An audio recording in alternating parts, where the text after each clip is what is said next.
Yo, Darkside, we just got raided, son. You know how we do. Drop my new beat for these new viewers.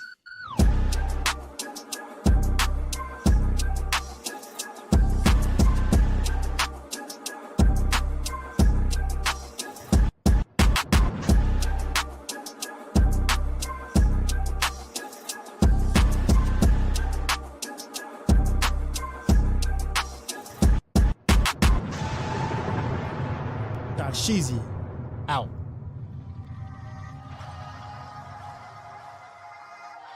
Thanks Nebo braided my stream with 10 views.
All right. Oh, my voice. That was bad. As if I haven't talked in forever. What's up? Mic check. Cam check. What is up? What is up? How could someone have blue Paragon points when they're under 50? I don't know. I don't think that is possible.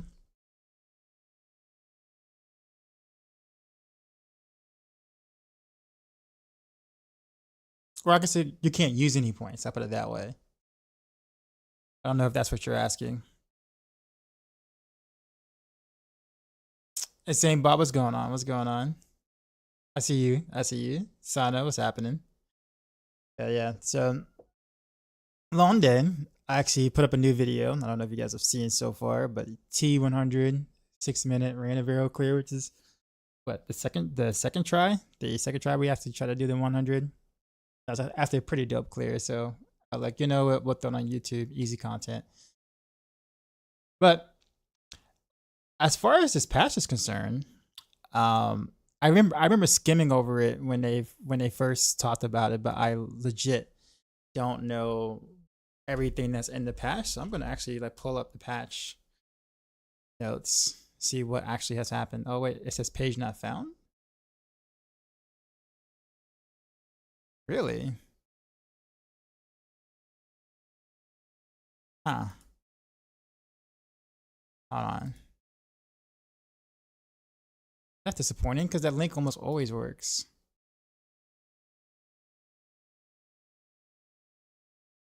Am I being bamboozled here? And I've been taken to Diablo. Okay, here we go.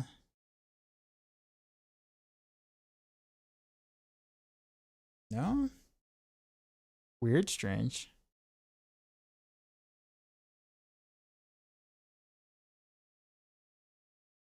Yeah, super weird.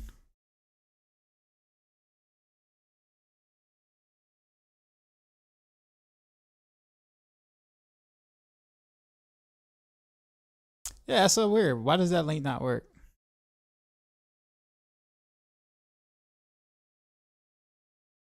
Anyhow, we'll pull it up on stream anyways. I'll do that with my jillion tabs that you guys see here. You know what? We'll do this. How about we do this? You guys don't have an aneurysm looking at my tabs like that. We'll pull this away.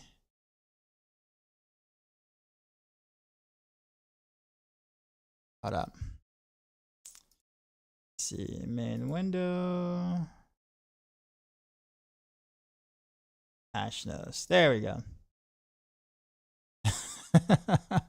Kiala, what's going on? Master worker. All right, so I'm assuming most of this is just basically bug fixes, right? That's what I remember. Haven't even done Dark Citadel yet. This at the moment, so Cuirass Undercity.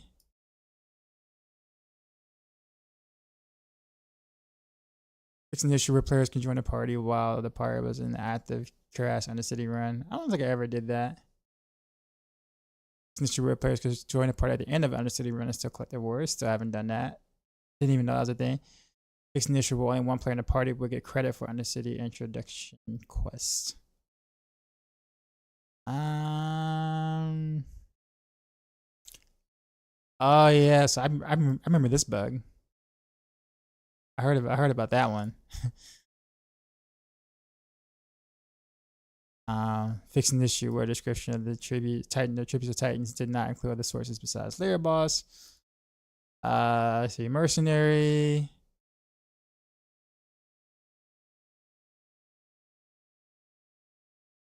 Fixing the issue where bonus stats gained from a mercenary's passive could but just add them, just missing them. I heard about that, but never ran into it. Don't remember that either. So Helltide, Strongholds. Not much there. Dungeons. Spiritborn. Not interested in quests and events. Not interested in miscellaneous. Fixing the issue where gems and runes could be swapped or removed from sockets when an equipment locked content such as the pit. Good, good. Fixing the issue where bartering were missing the inherent evade modifier fix. Good. Jeweler. Fixing the issue where the jeweler was present in the Curious training grounds room. Wait, is that a bad thing? Isn't the jeweler present in the Keovashad one or no? Stretch, what's up? But I thought it was supposed to be there, no? I mean, it's in the Keovashad one.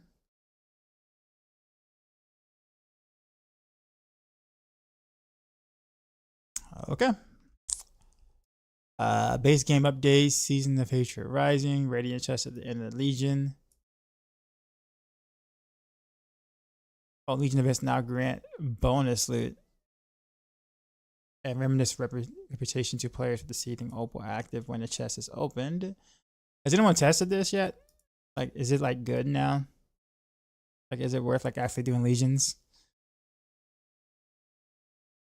Hordes sick for XP for Paragons right now. They buffed it. Let's see. The description of CPOs now additionally indicates that the additional loot chance also applies to the lunch route run. Okay, remember that. Guardians cannot spawn a Realm Walker counter. Oh, an additional wave. Gotcha. Realm Walker's health has doubled. Okay.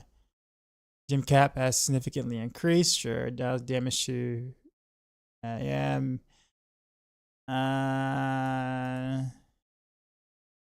Not interested. Okay, cool for accessibility.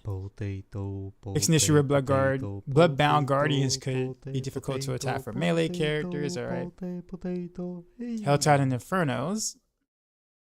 Or it's just an issue where the objective defeat the Fail Counselor. The Fail Council, could fail to progress after defeating all bosses. Okay, so the tempering stuff got fixed. Oh, the GA stuff. Right, it's all the GA stuff. The one for the Rain of Arrows didn't get fixed apparently. The Word of Hakan is not mentioned on here. Kind of weird. Because that's an issue.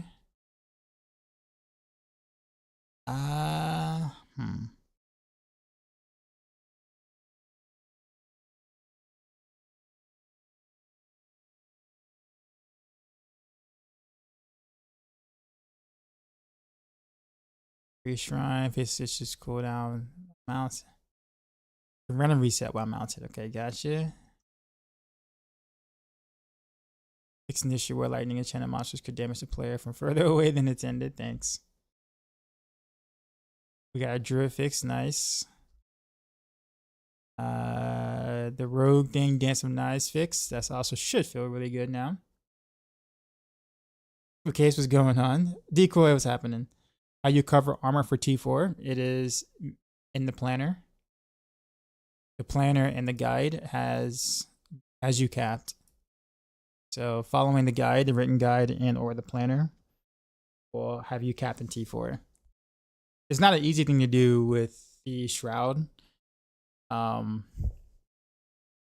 Shroud of False Death. It does make it a little bit harder to cap armor and resistances, but you do have to follow the stats mentioned to be able to achieve that.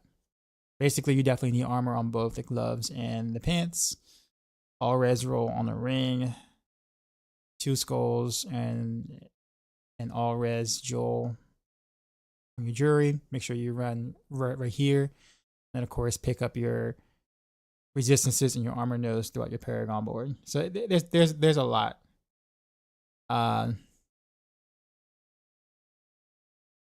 Got to have this open, and they need to get our double damage GA so we can swap to increase more damage.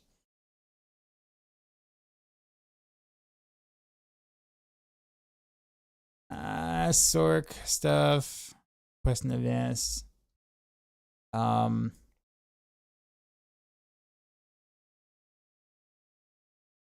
Finder. I still have yet to use this Party Finder thing. Like I have yet, like not even bothered to like try. User interface and user experience stuff.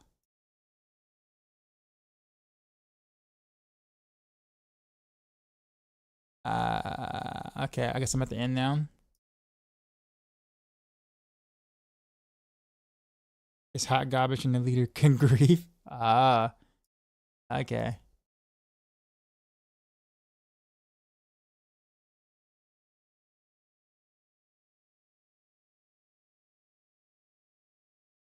So where'd you get the idea that hordes now give more or give sick XP?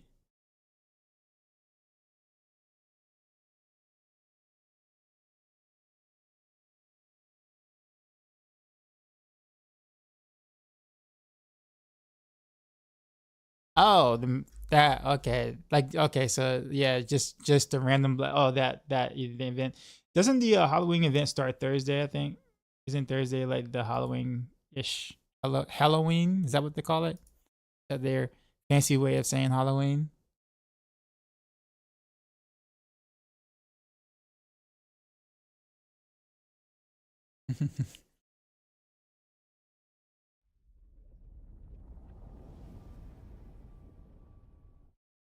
Okay.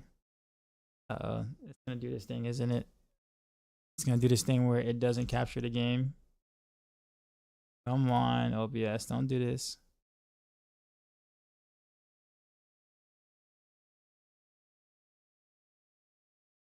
Yep, it's gonna do it.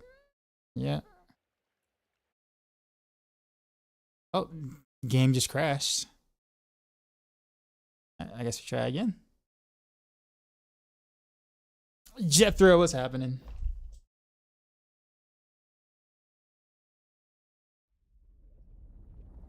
You got 90 Durio summons ready to go.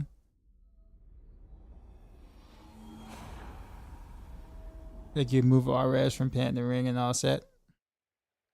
You could do it that way, but yeah, I mean with Rain of Arrows, I mean the biggest thing, like the hardest thing actually is to cap your res and armor.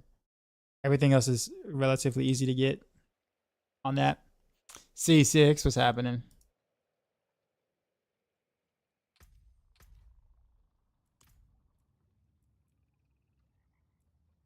All right.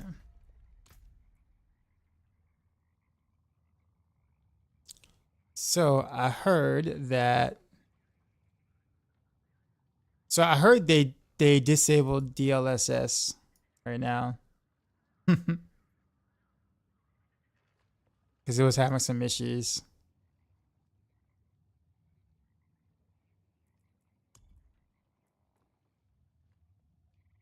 Like that feels bad. Am I hitting the crash glitch? Why would you need DLSS unless you're on the 60 series? Well, I mean, I do have a 4K monitor, so if I didn't, then I wouldn't bother. I mean, because I also use my GPU to also stream to 2 different sources, like Twitch and YouTube. Having DLSS actually takes the stress off my GPU a bit.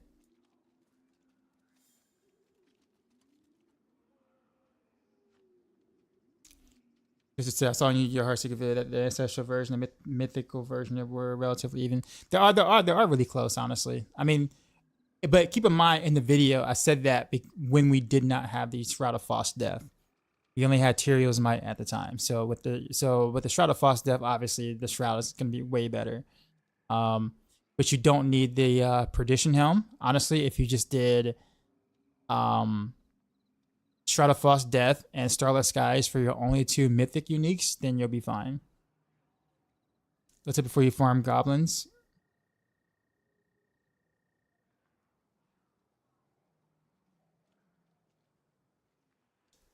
Goblin dungeons also give goblin shrines. So if you need opals and want those goblin shrines, they're quite good. Okay, so basically you're just saying do Realm Walker first? Is that what you're saying? Calfa Helm then? Yes. Yes, Jethro.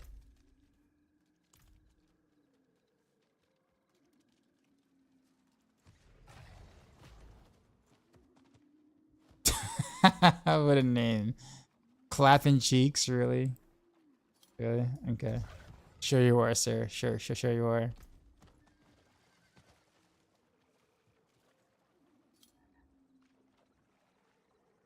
All right, so I guess explain this goblin event to me because I don't know what that is. I didn't really read up on it.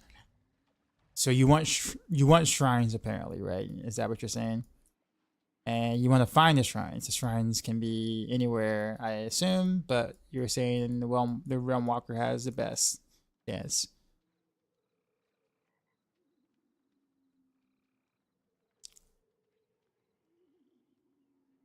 Any advice on the physical rapid fire build? I feel like I can't keep my barrier up and super squishy.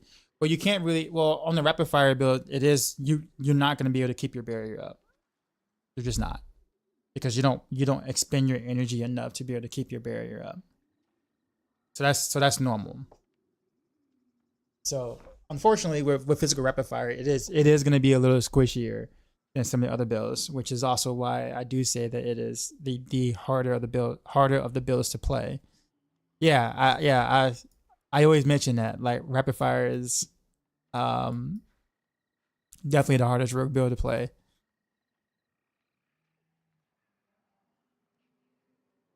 Only Nightmare Dungeons and Realm Walker Shrines. Nightmare Dungeons are better than before. I mean, okay, gotcha. Okay, but this is the Burning Butcher's influence seems to be spreading out into the Infernal Horrors and into Sanctuary. Be careful with shrines. Oh, okay. And then the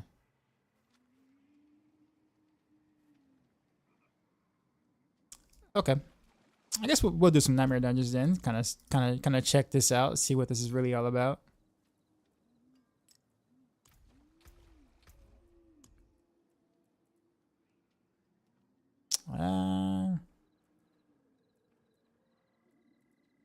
This is pretty.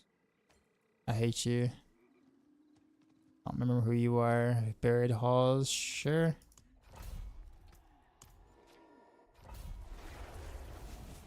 The Crafty did 112 and piss today. Another thing I was wondering, the White Shroud, mainly just the +1 to all passives. But yeah, that's the only reason why. Literally, you don't take the chest for anything else except for that. But when you realize how big of a deal +1 all passes really is, then you know why every class and every build takes that chest.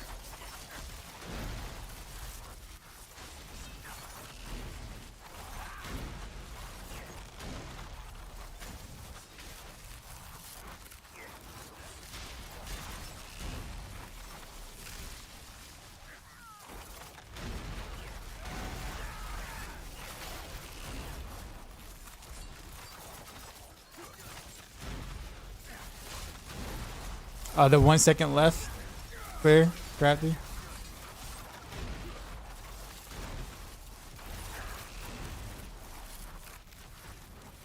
I haven't looked into too many builds yet for the season, so didn't realize that all when they just oh yeah, absolutely.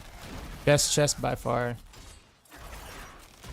Basically, there's always one mythic unique every season that everybody wants. And for this season, it is that one. Last season, it was, I guess, Tyrio's Might. Seasons before that, it was usually the Shaco. For most classes and builds. It was less than 1 second.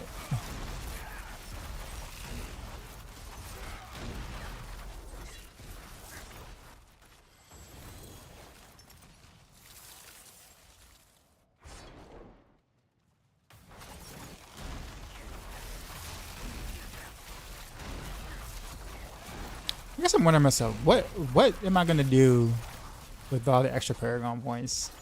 Now that I guess XP is gonna be pretty nice, and I'll kind of be gathering some of that.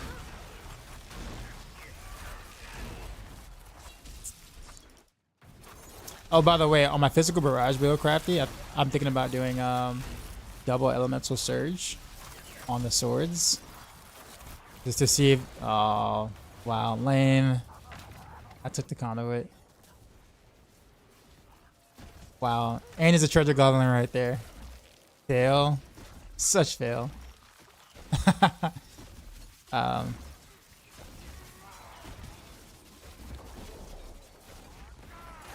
Yeah, I'm gonna do double because I will have room to do it.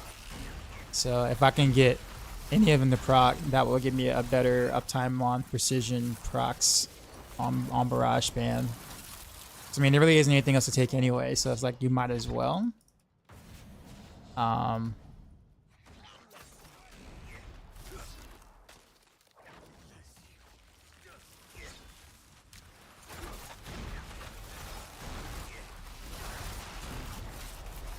You need Umbra for boss damage.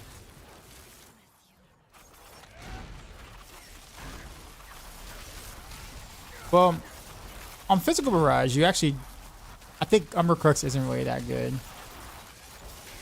Like, it's great with like the victimized stuff because it's all baked into one proc, and also like, you know, the totem can also proc, you know, victimize as well. But like on barrage, is like there's only one arrow that kind of bounces to the totem and back. So out of like what, how many arrows you're shooting? Like 20. Only one arrow is actually like going through and then bouncing back to the target. So it ends up being like a 5% increase,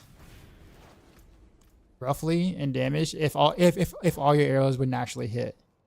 So it's like another sword with good stats and stuff, and the aspect would just yield better results.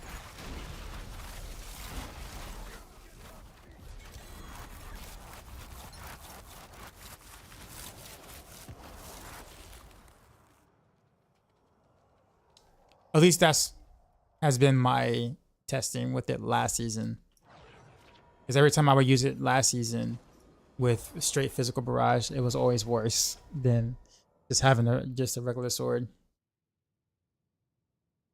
But only on precision builds. Like on victimized builds, it was the opposite. But on precision builds, it was just like I just go for DPS.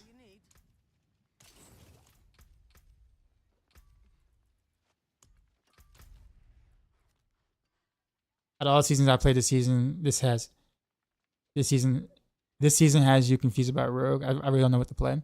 There are a lot of good options on Rogue for T4 content, so it's kind of like, you know, understandable.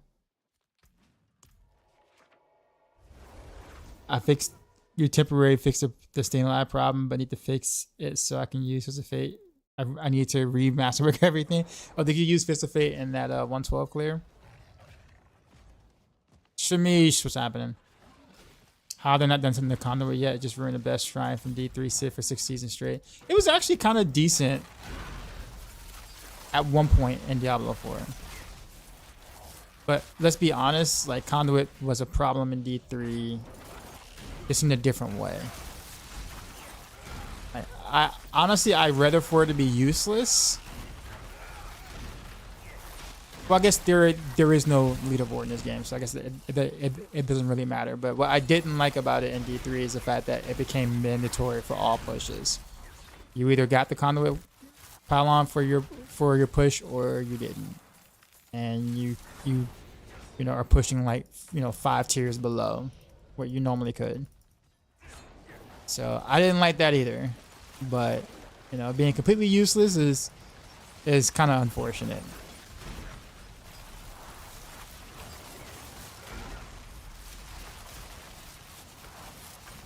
Could the Flurry got on Maxroll be kind of finicky when he's playing? I can't feel like you kill bosses with it. T4 Sean. For Sean took you 8 minutes. When I kill him on Rain of Arrows in 1 stagger phase. I honestly, Shamisha, I don't know. Since I'm not like over the Flurry Maxroll or the Flurry Maxroll guy anymore, so I actually don't know. I can't answer that. But it shouldn't be that big of a difference. Like, yeah, Rain of Arrows is stronger for sure, yeah, like no question, but it shouldn't be that big. Or it should be, you should be able to kill 2-4 bosses easily. Peacha, whenever Peacha comes into the chat, I'm sure he can probably chime in more. I don't think Peacha's here yet though. If I can get the 100% double chance for double on your bow, what would you recommend to temper up the offhand? The guy also has Heartseeker chance since the bow is only like 87%. Well, you said maybe Elemental Surge. Well, Elemental Surge won't do anything for the build. In fact, there are really no good options to take. That's the reason why it's best to just triple masterwork the vulnerable damage. Don't masterwork the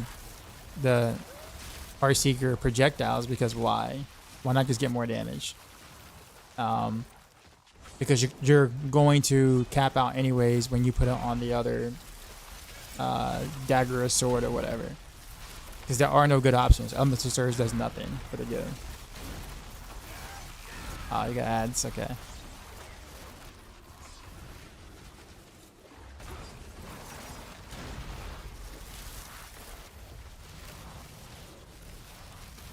Yeah, speaking of which, does anyone have like any like Fist of Fate gloves, like GA attack speed? Fist of Fate gloves with like 290 plus affix on it. Doesn't even have to be GA lucky hit, just just GA attack speed.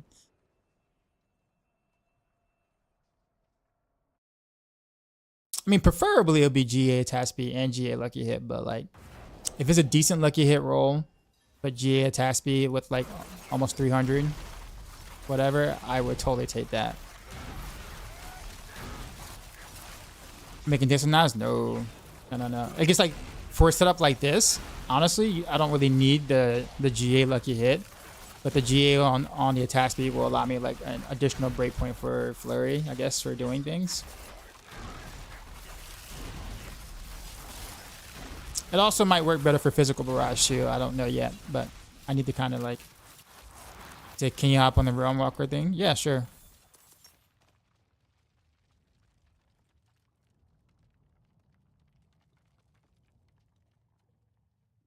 The poison beam might be a problem. It says we need +6 charges, only have 4. We have cannon glyph, which boosts non-physical, so when beam is running out, you have much less damage.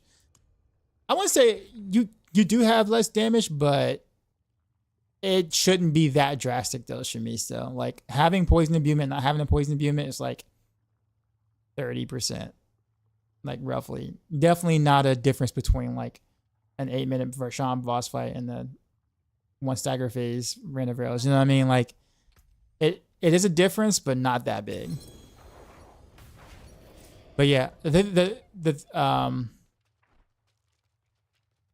what's my recommendation again? Yeah, so there is no reason to masterwork the projectiles on your bow at all whatsoever. Don't do it.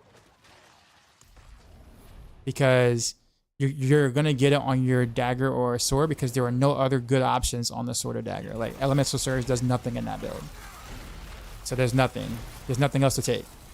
That's why you just triple masterwork the crit damage instead, just so you can get more damage, and then just put Heartseeker again on a sword, because that is literally your best DPS option.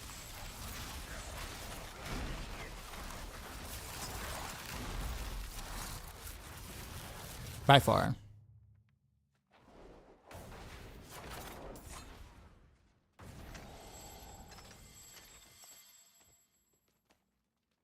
About physical barrage versus poison imbue. Oh no, I'm just saying, like, if you're running a... No, I was talking about Flurry, not barrage. Oh, I missed the goblin. Did I go inside? Is that what it is? Wait, how did I miss the goblin? What'd I do? Was I supposed to wait? I'm so confused. I'm so bad at this game, y'all.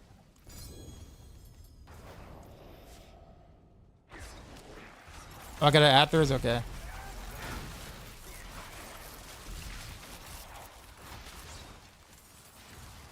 Yeah, Shamiz, I wish I can help you. I have to probably like see like a planner or something, or like your gear or something, to kind of be able to kind of like pick it apart. But again, because I didn't write the guide on Maxroll, I have no idea what you could be missing or what to suggest. I have an idea of how he wrote it, but like again, like there are details that I just simply don't know because I didn't write it.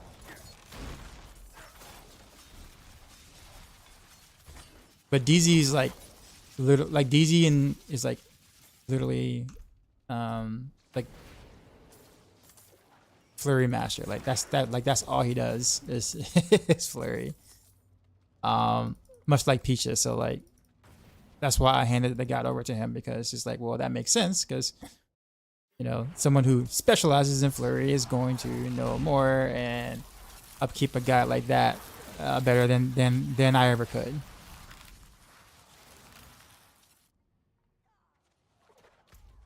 Not that I did bad on Flurry by any means, but like again, a Flurry specialist would obviously be better. I heard we can't walk and cast Puncture anymore. Is it true? I haven't had an issue with it. The very, very short time frame of which, you know, of when I did it, but I've heard about it. I've heard people talk about it, so I don't know. Crafty, what are you doing right now?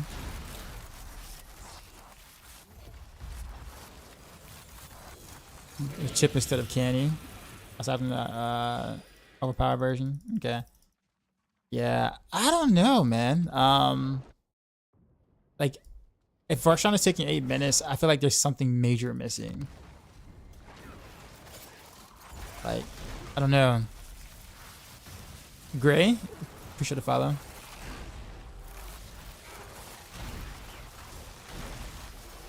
I'm seeing a lot of mass drop now.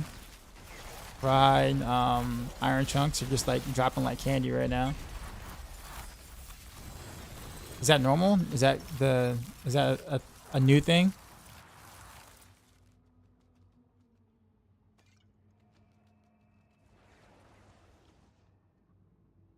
Bro, you don't player with Hakon's amulet and planner with Hakon's amulet. No, I do have Hakon's amulet. What are you talking about?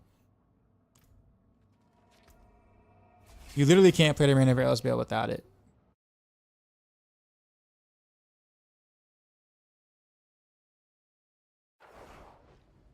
I have no idea what you're talking about there. On this particular build setup, the Word of Hakan amulet is always there. We could say you have to bounce cooldowns a lot to get your resources back up. Just put the good build again. I'm constantly waiting on the resource recovery. It becomes easier once you have a Starless Skies, but the thing I run a lot of to kind of alleviate that, which I also mentioned in the guide, is resource generation is a pretty big deal, because that allows you to proc your whatchamacallit,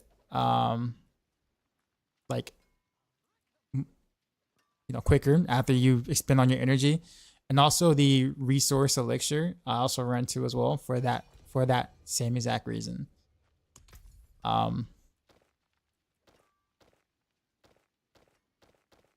Okay, so all right, so I have options, you're saying?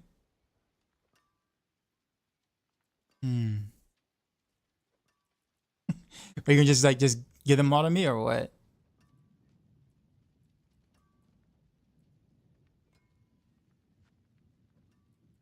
Probably the middle. Well, I guess I don't know if I can even like. I can't even accept it because I have no room. Sorry, hold up. Hold on a sec. Do it again.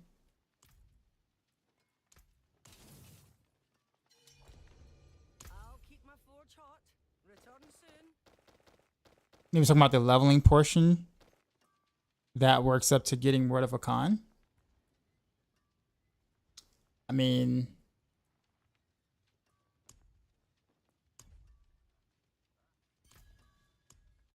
I can check the guide, but I'm pretty sure I'm pretty sure the starter has Word of Hakan, because you have to have 3 uniques to be even be able to play the build.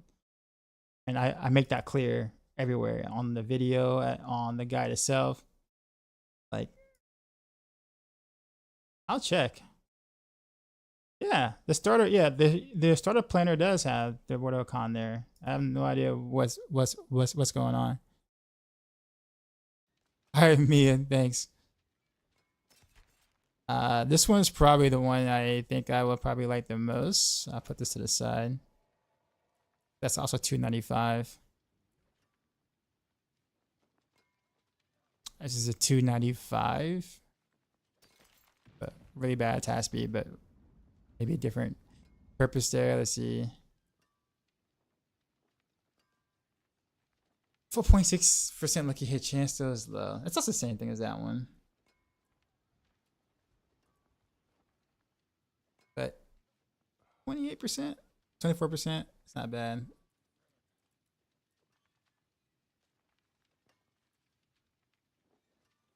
This actually might give me like some reasons to do Beast and Ice actually. Now that I'm looking for something a little different. Or if it's a fake glove. Just so you're a billionaire now?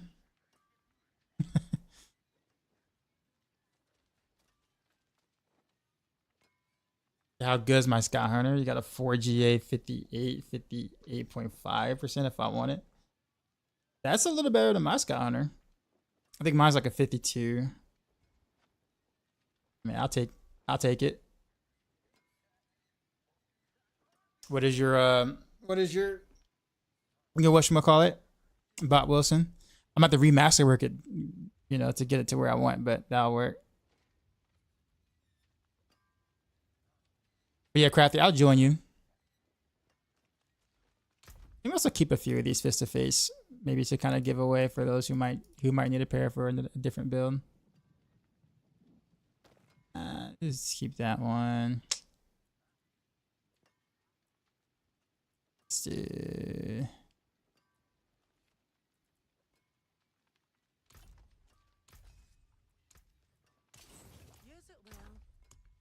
Okay, let's put this down here for testy purposes.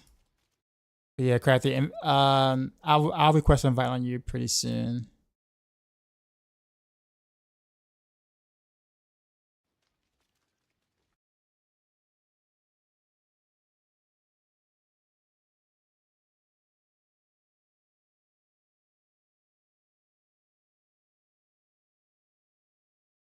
You're 3 at the moment? Okay, cool.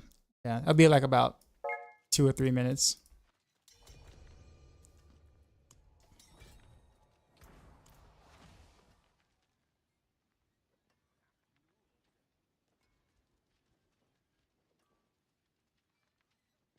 But yeah, like on the physical, sorry, is it TJ Cantor? What's going on? I said, could you kindly hover your mouse over your current equipment?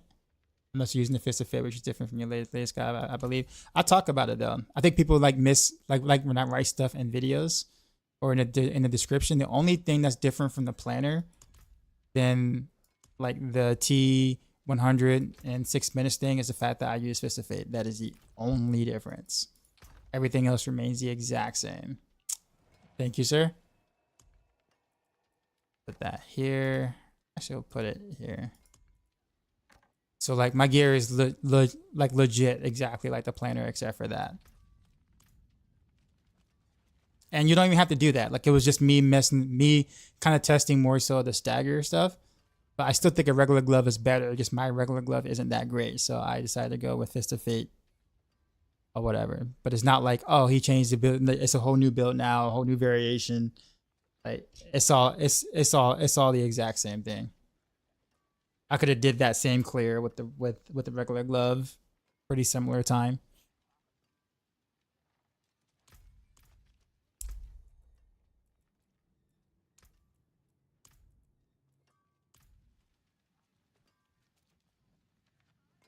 Is the variation on Maxroll? What variation? There are no new or additional variations. Even with the physical Barrage glyph, you still don't think it can be better than Poison Imbue for Barrage? I'm probably gonna go physical. I mean, I'm gonna go physical precision Barrage. Poison still kind of makes a little more sense just because you can reach an additional breakpoint that you cannot do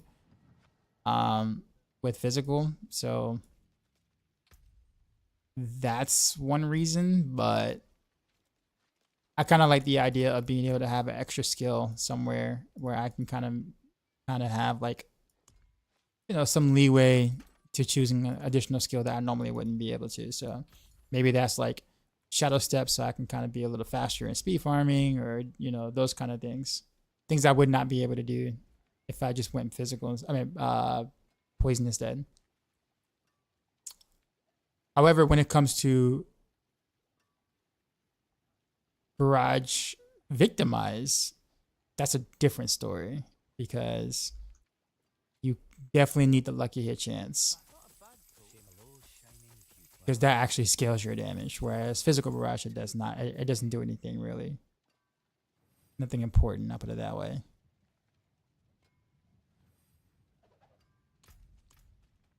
Alright, sorry guys, I'm coming. I'm coming.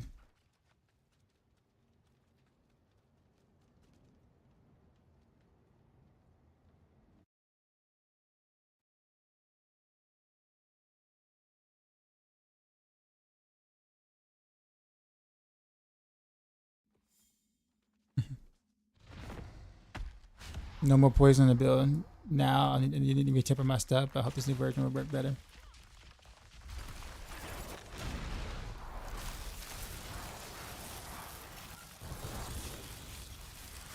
Yeah, I mean Flurry's kind of in the same. I think Flurry's kind of in the same boat with that too, where like you can go physical or poison, and it's pretty similar. The poison does have a slightly obvious advantage for like victimized setups, whereas the other setups not so much.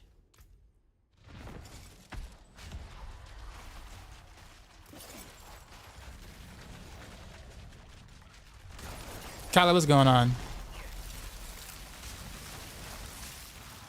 Yeah, I decided on Fist of Fate. I think I'll probably end up just holding on to it for a bit because like I just need a better glove, and those are I guess what I want. It's kind of hard to find, but I do think for like things like Infernal Horde, Fist of Fate makes a lot more sense just because you want to crowd control them ASAP. Whereas without Fist of Fate, it's going to take a couple of hits before they are actually crowd controlling, and you're jumping around different places.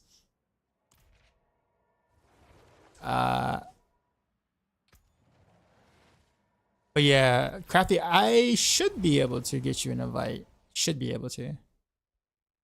So for victimized builds, always for poison. Yeah, you definitely, yeah. It's hard to make a claim to do it without poison for victimized builds. Precision builds though, you can pretty much go either way and it's fine.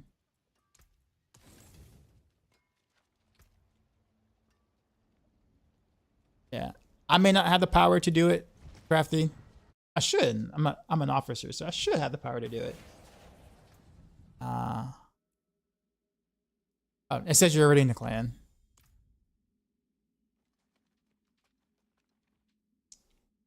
Yeah, you're in Clan Fury right now.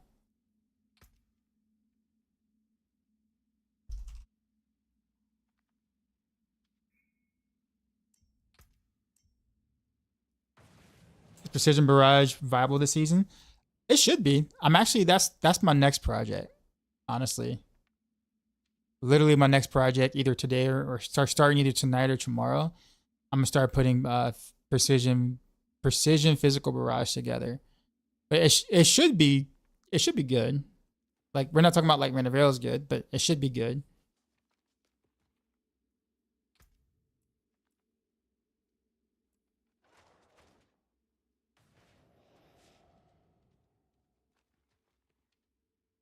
Pairings, what's happening, man?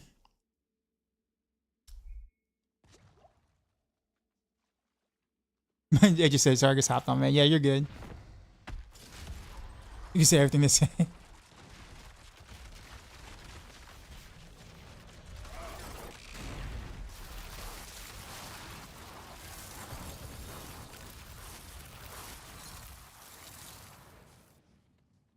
Alright.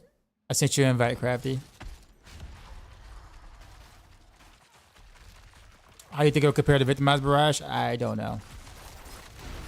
I don't know. I have to actually play it. Like, I can map it out and whatnot, but mapping it out and playing it are just two different things.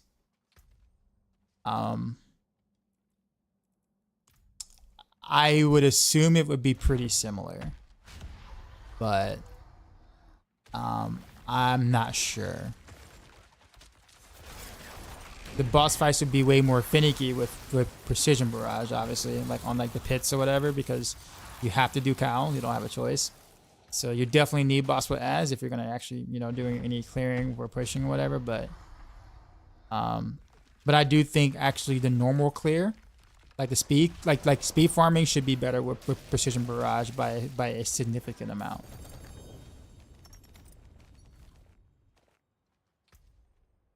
Speed farming, horrors, nightmare dungeons, should all that should be significantly better with precision barrage. And actually, why you use Noxus Ice on pants instead of concussive strikes? Well, actually, frostbitten would be better than concussive strikes, but yeah. Well, as long as your skill is poison, then you get the benefit from Noxus Ice. So because you chill and you poison, and you chill and they're poisoned from poison imbuement, then technically speaking, since your Rain of Arrows is also considered poison as well, then it gets that particular damage modifier. Now, I am kind of back and forth on that though, because I mean that is the notion, but I think that's been tested more so for like skills that are like procs, like Victimize and like Andariels, but I'm not 100% certain if it works that way for like skills damage themselves. So I was told yes, that it does, but a part of me is a little skeptical about it. And if it doesn't, it's not terrible. You just swap to frostbitten. But I'm waiting on Ava to kind of confirm, to confirm that for me.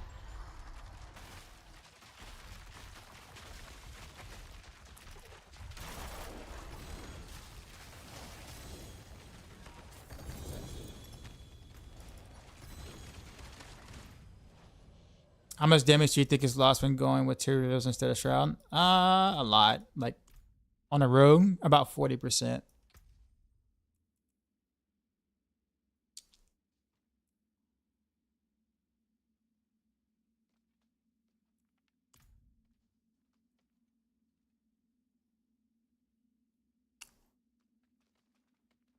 How many boss fights we need to complete the season? I feel like I haven't done that much relative to like.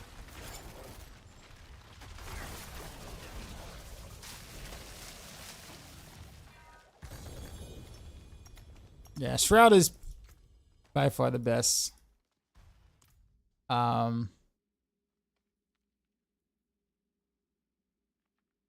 sure this season. Like chess piece or whatever. Like part of me wish it wasn't that good. Part of me wishes it wasn't that good, but because like you no longer have any like choices in chess. Basically, once you craft that chess goes in every build, every slot, everything.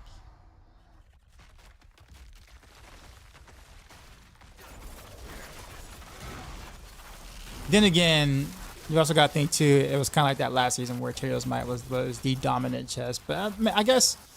Depending on the build you're playing, though, like if you want to get more DPS, you can go with a regular chess. So you still had options, kind of, even though Tyrios Might was dominant. But here, it's not even like a have options type ordeal. It's just like you get that you get that chess and you have to build around it.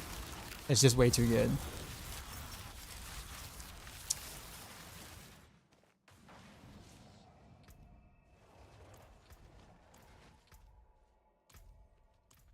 Jeffrey says, I think it's okay to have at least one slot be best in all classes. You really like seeing that chess on literally every single build in the game? I don't know. I feel like if it's popular or if it's like, okay, it's a good chess for most builds, but when it becomes the dominant chess for every build, I don't know, at least not that I know of. Maybe on Sork or something. There might be a build that doesn't use that chest, but I've never heard of seeing anyone use anything but that chest. As long as you build it, well, that's the thing though, Jeffrey. That means every class is doing the same thing. Every class is building around that chest. That means everybody has to do the same things. So you're not just putting one item there, right? And then that one item is good for whatever. You have that one item and everyone has to do similar things to build around that one item. See what I'm saying? Also, fans, the super strong has a big downside. That's the thing though. The shroud doesn't really technically have a downside. That's the thing. Like, it gives you massive amount of health. If it didn't have health on it, maybe something like no health and no all stats or whatever. That's one thing. But because it also has a massive amount of health and it gives you +1 all stats, all passes or whatever, then that just becomes, I mean,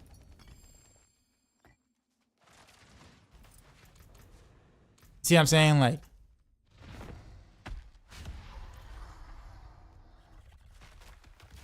of course, there's one item being best stuff for all builds with sport design. That I do agree. I agree with that. I like Tyria's with Dance of Knives. The AoE goes nuts. The so the little side arrows from Tyria's Might does nothing on Rogue. Like, legit nothing. It looks pretty, but that's about it. It does not do any damage.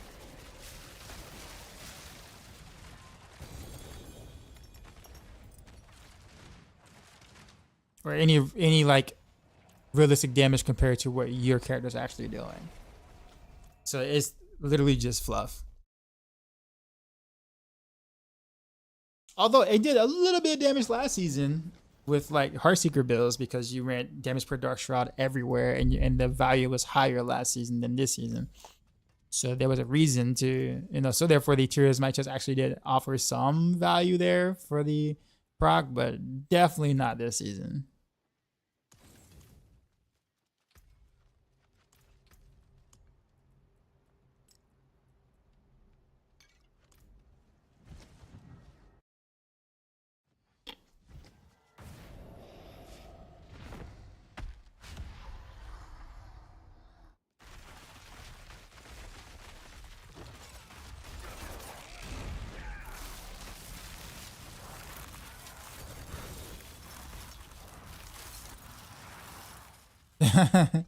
K9. All right, fair enough. That's fair. How much light do I have in my setup? I don't know. I never check. I legit never check my health. I play glassy, and so health is the last thing I look at for anything. In fact, if I know how much health I have, I'm doing it wrong personally. That's the way I play the game. I play it that way. That's just the way I play. But I guess 7,500 health is what I got. I need to remaster work that to get more all stats. I just kind of settle for that. If I can triple master work the all stats, that'd be great.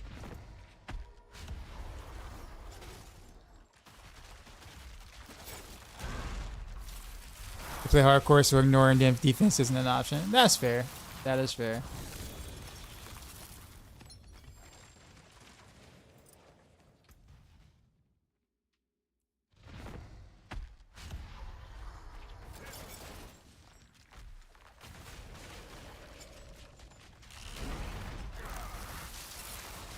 Swapping the faucet from tiers to faucets, a huge damage increase. Yep, sure was.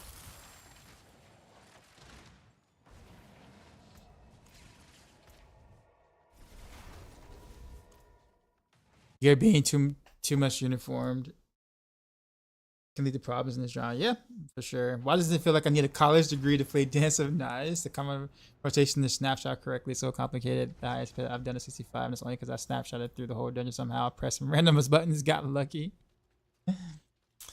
I'll say I've said this towards the beginning of the season, and I'll say this again, or throughout the season. I'll say this again. I feel like Dance of Knives should not be required to go through all those loops and bounds just to be effective. That is the problem I have with Dance of Knives. Dance of Knives just needs a generic buff and kind of get rid of the idea of having to snapshot and do all those different things for it to be effective. But it means it has to be nerfed. Not nerfed, but it has to be fixed. Some of the bug interaction needs to be fixed for them to actually be able to raise the damage of Dance of Knives so you don't have to do all that crap. I say crap, but like most people don't really care to do that. Some people like it. Some people like the idea of being able to snapshot and things, but or do all those different things. But my thought process is that should be optional and not required. And right now, all those things are required. I put it this way. Watching like the curse run, like Mippy's curse run, Dance of Knives 100 clear, whatever, with all the crap he had to do to get that clear in about 11.5 minutes roughly, right? Like all that to do that, and then I pop in my Rain of Arrows. Don't have to do like even an eighth of that. Just go in, spam Flurry, do my rotation, spam Rain of Arrows, and got it in 6 minutes. You see what I'm saying? Like, why? Why something has to be so complicated just to be like a good build?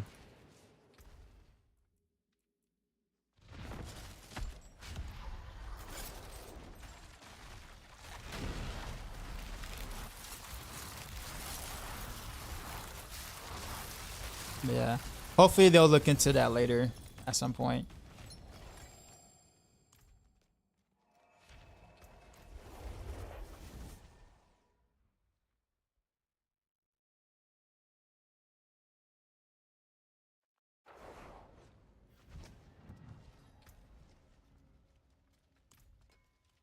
See some steel you need. Thank God all the road builds use face-to-face respecting from dancing. That isn't too bad.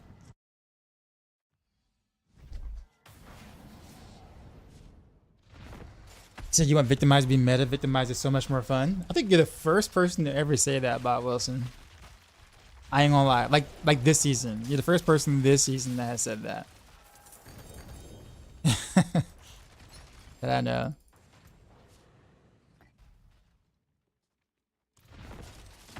I honestly don't like the change that they did to Victimize in general.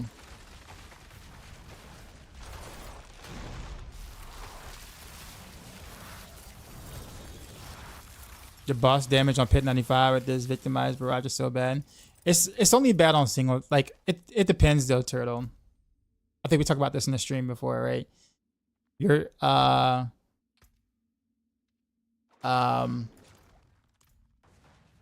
your boss damage is going to be directly related to whether or not you get a boss with ads or not on rogue, period. Like every rogue. You even have Spirit Caller. Did you wait for the ads? Like did you wait for the ads to pop out and then stagger him and then use the ads for your trick attack buffs? Because your trick attack buffs still work without Cal, because you have like +4 with the shroud and stuff like that. So like all that is still like good.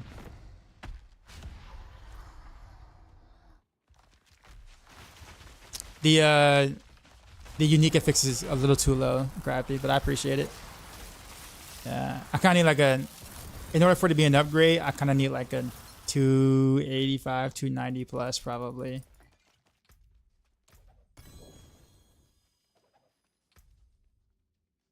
Yeah. Don't get me wrong. I mean, Spirit Caller is nice, but like even I messed up. I don't know if you saw my Rain of Arrows 100 clear video. Like I messed up after the first one because I just forgot. I was kind of like, I was like, man, yo, this is actually like clearing like pretty well, and didn't bother to let it spawn ads again on the second and third stagger. I would have cleared in 5 minutes instead of 6 minutes had I known that. But yeah, that, and also making sure that you get the Umber Crux laid down behind your boss every time with Victimized Barrage is also crucial. I'll keep my forge hot. Return soon. How do you feel about GA cooldown Shackle over Nameless Town? It doesn't do anything. For Rain of Arrows, it doesn't do anything. You cannot lower the cooldown of Rain of Arrows below 10.25 seconds. So like a Shackle is, I won't say is useless, but like compared to a cow, like The +4 to your Rain of Arrows is like 1 rank of trick attacks on the cow, and you can get +7, and on unstable elixirs. More about the armor and life, I guess.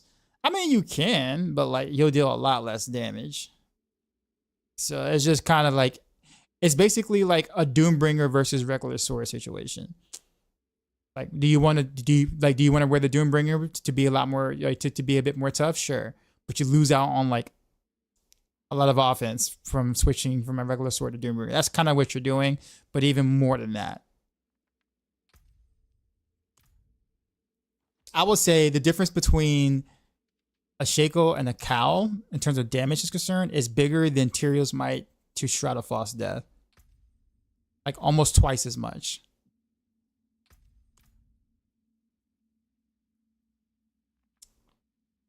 Getting out for the night. All right, no problem. Ever seen the overpowered Flurry build? I have. I know about it. What's up?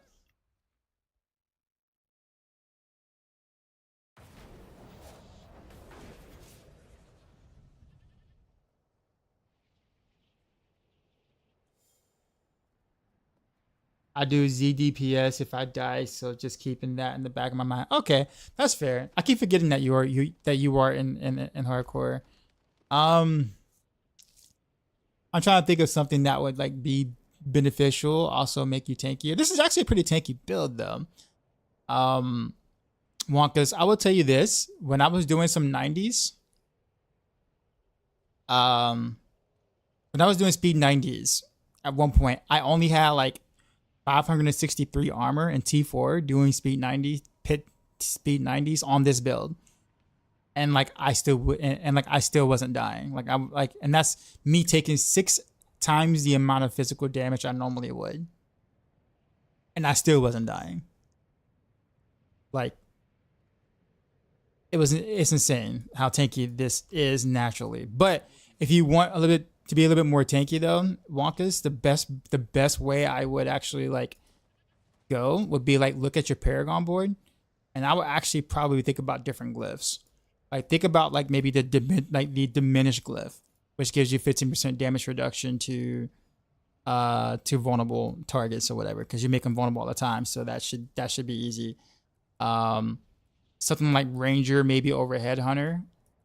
Well, not Ranger, because never mind, because you're not always using the bow.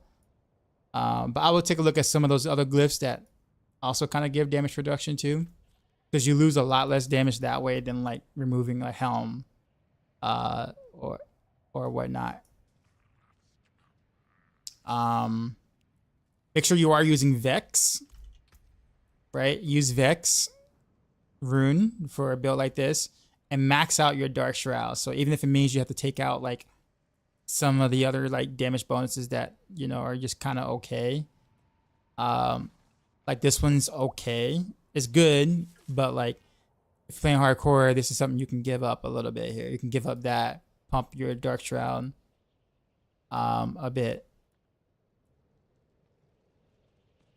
So stuff like that. I would do things like that.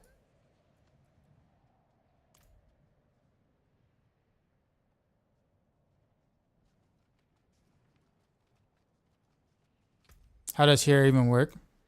You just, I mean, people just really wear it for the just the buff itself.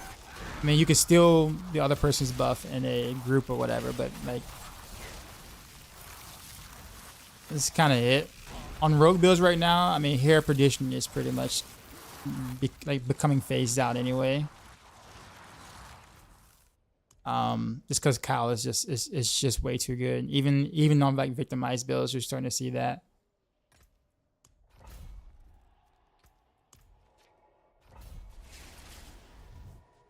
There'll be some Amish Paradise. Yeah, dude. Weird Al. So good. Oh, by the way, who won the night? Did the Dodgers win the night, or did Yankees actually like pull off an epic comeback? Trick attack's that strong? It is. It's bugged right now, which is why it's that strong.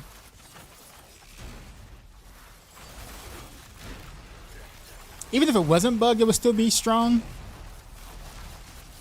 But it being able to basically scale off itself makes it, and also double dip with precision makes it godlike. But it's a blessing and a curse. Blessing in the sense of our damage goes through the roof when we can actually proc it. A curse because when we can't proc it, aka single target bosses, we have no damage. Literally. So, you know, a boss without ads is literally cancer.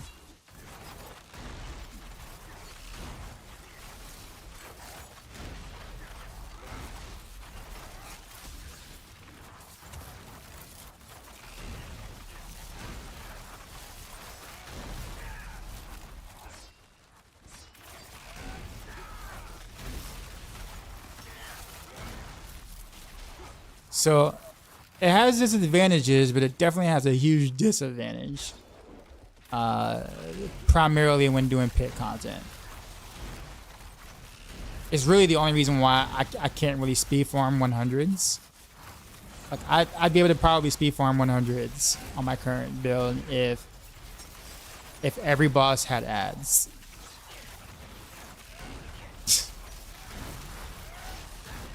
Same for like rapid fire is like in the same, it's in the same exact boat.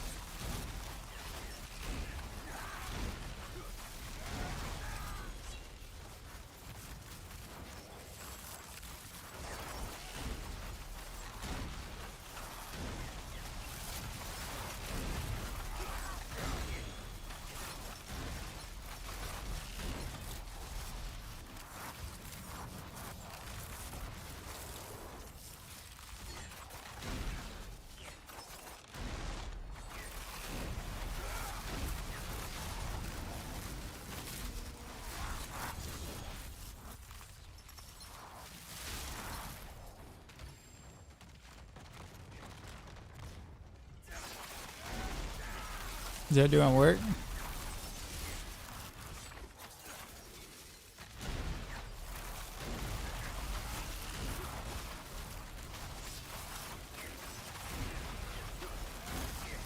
Yeah, so honestly, I don't really like the way that is that way. In fact, the bugs just need to get fixed and they just need to just buff precision. When the bugs get... that's basically Rogue in a nutshell. Like... fix those bugs so we can scale properly and then give us the proper damage buffs to compensate. So our damage or our, you know, whatever is not so spiky or, you know, I do good here but do terrible here type sort of thing. There's similar things on like victimized builds too as well, but because, you know, there's double dipping going on there too. Just add more bugs until it all works out. Bug to counter the other bug, to interact with the other bug. Name a meta build that has never not relied on the bug in D4. Yeah, pretty much, exactly.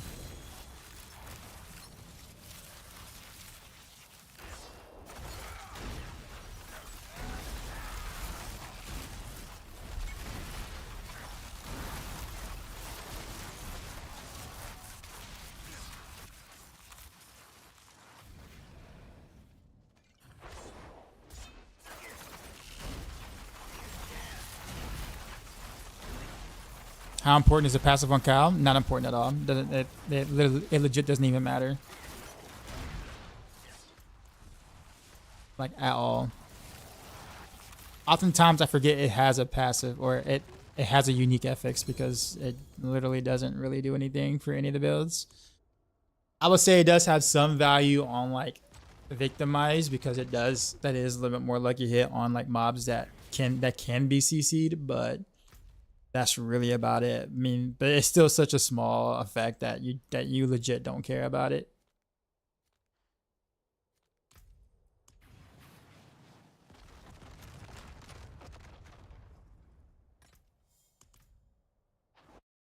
Can you go Quinn instead of the Count? No.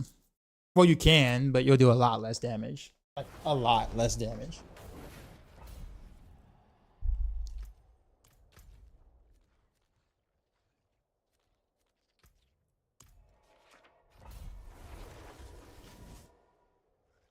You try Flurry, Death Trap, and Overpower mechanics?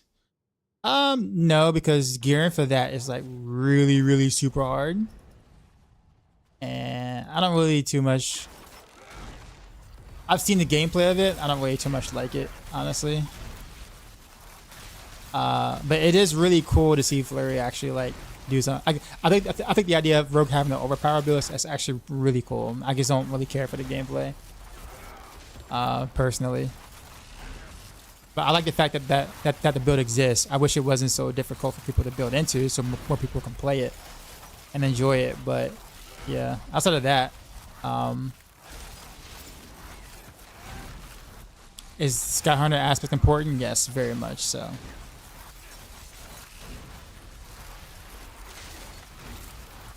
I mean, there's something I've heard with the butchers and goblins giving 100 to 250 each.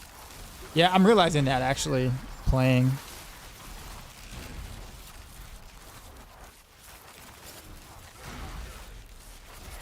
How does it work in the Inferno Hordes?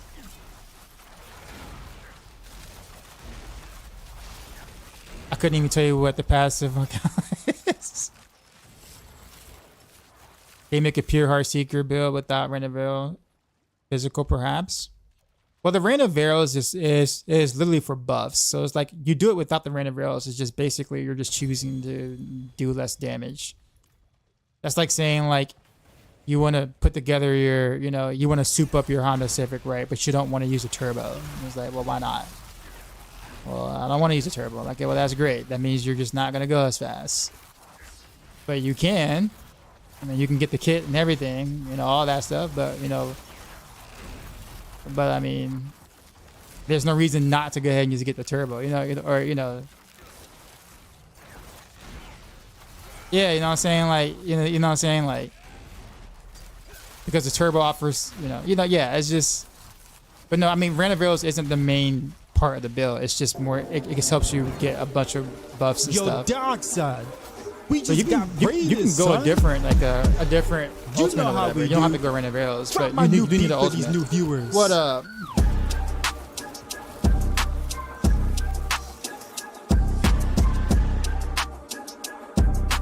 Almost can't do the dance.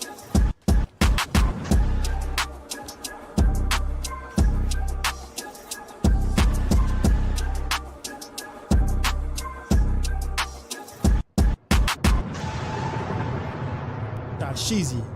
Out. It's hard to stay alive and also do that dance. Miss Kai rated what my is going on, stream Kai? with 15 How's it going? views. How you doing?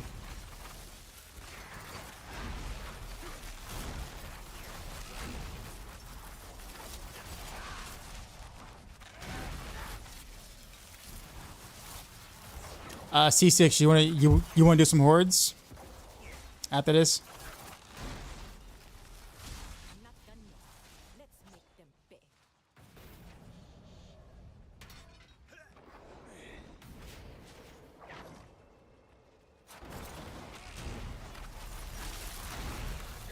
Just so cool beat. Is there an XP event? It's not really an event per se. They just kind of buff XP overall in general.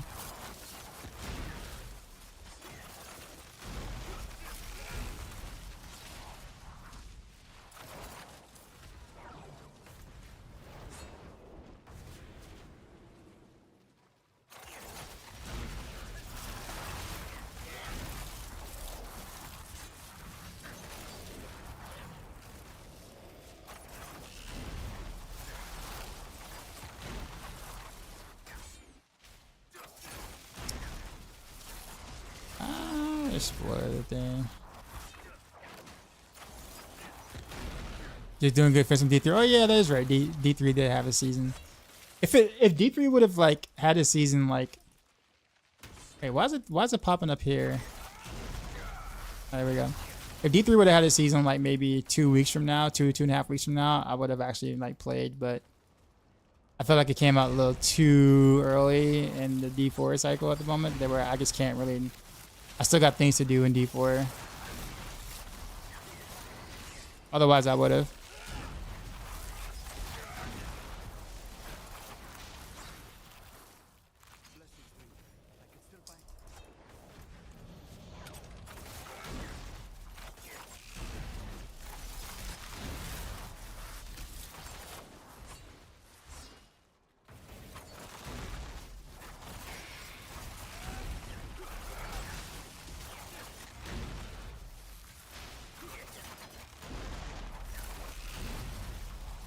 All right, Shamish. You have a good one.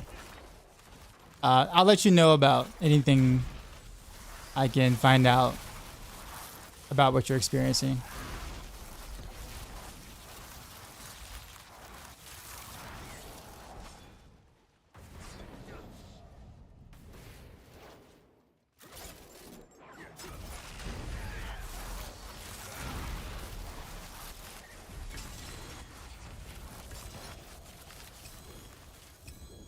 I can't pick up anything. Yeah.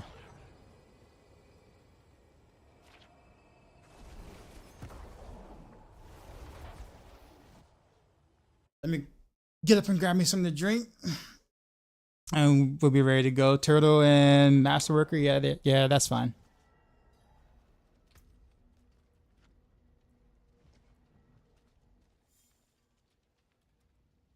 Lag.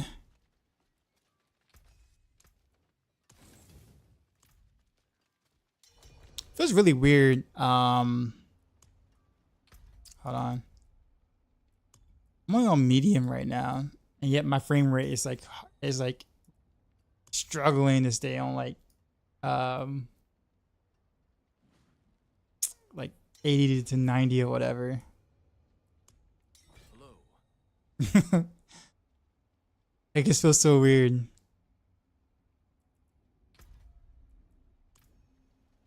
Greetings. Hello. All right, yeah. Let me go grab a drink. Be right back.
Oh man, okay.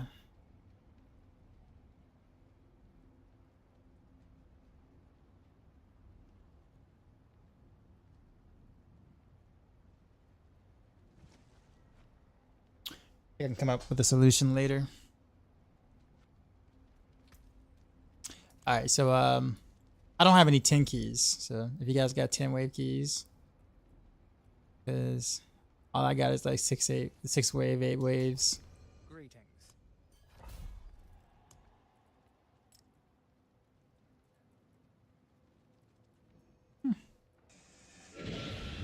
Let's go with advantage this time.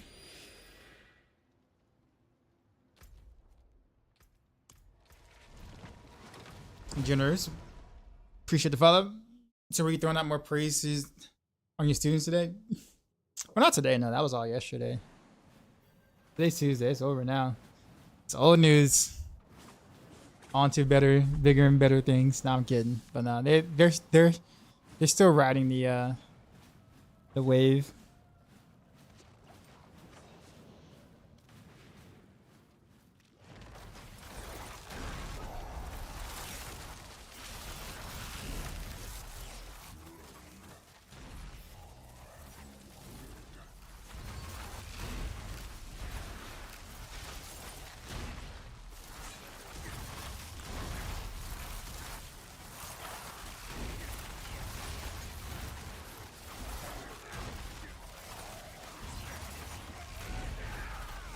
You got what day it was. Now you're good.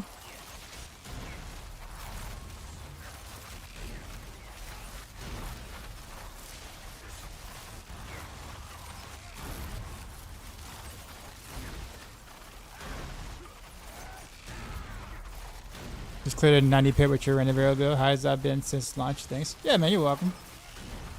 Rain of Arrows is a lot of fun.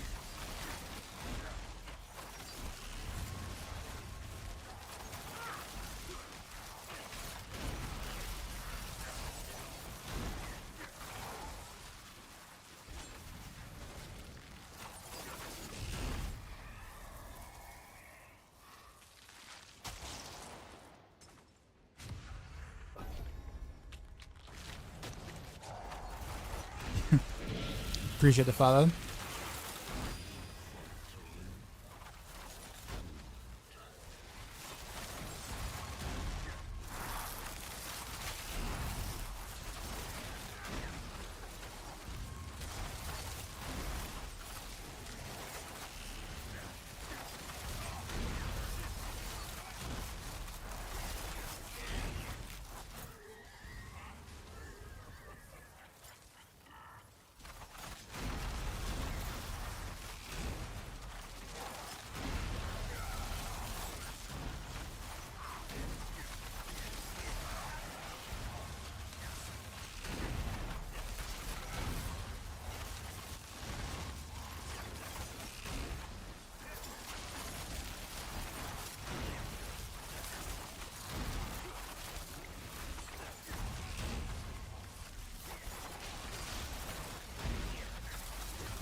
That's in the P is like really cool looking.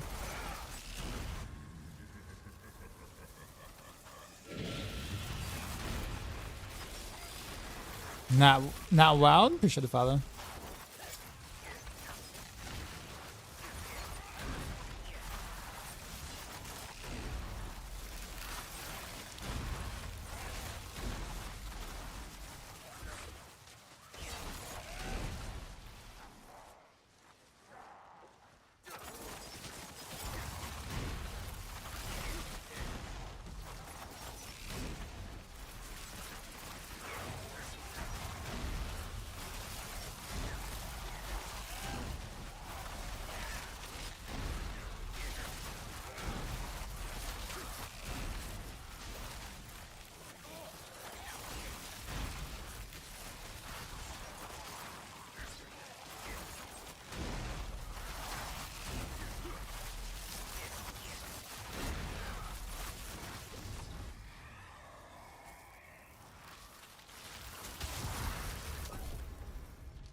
Yeah, the XP buff is definitely noticeable.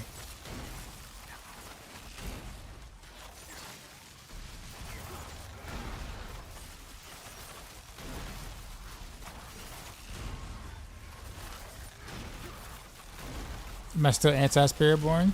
I won't say I'm anti-Spiritborn. I mean, people who have no problems with people who enjoy Spiritborn. I just like playing my rogue more.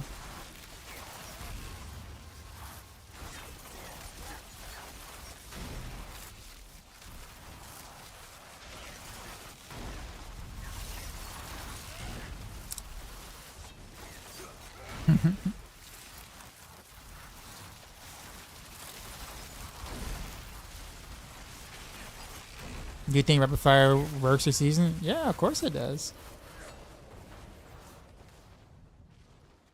It's currently Rogue's like best push build at the moment.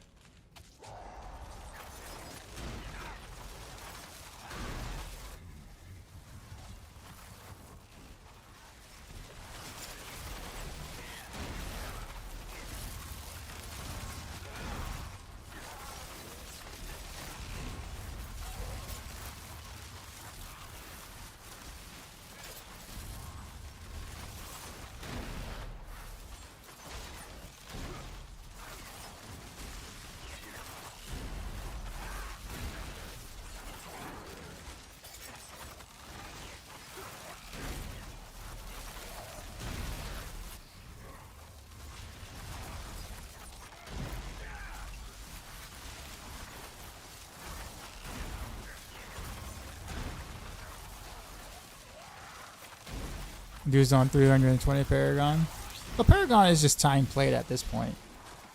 Right? Time played doing a very specific thing over and over again. And or playing with Spiritborns. Right? But technically speaking, the fastest XP up to now has been basically one-on-one pits with Spiritborn pretty much carrying. So as long as you got a Spiritborn friend, or hear me out. People who have who may have hit that kind of Paragon and did not play Spiritborn were most likely doing the XP exploit.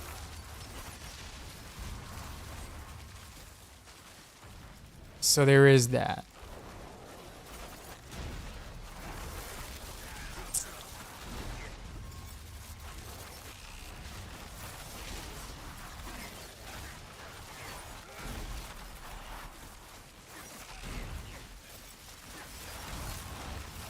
T100 Rain of Arrows? Yes, sir.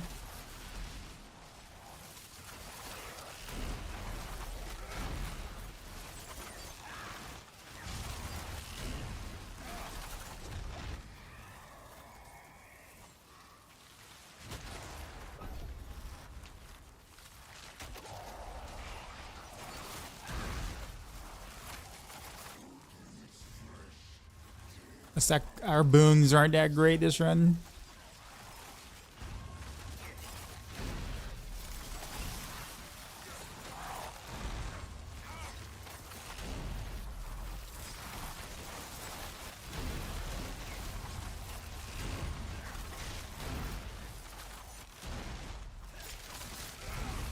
Get 2 surging is GG, yeah.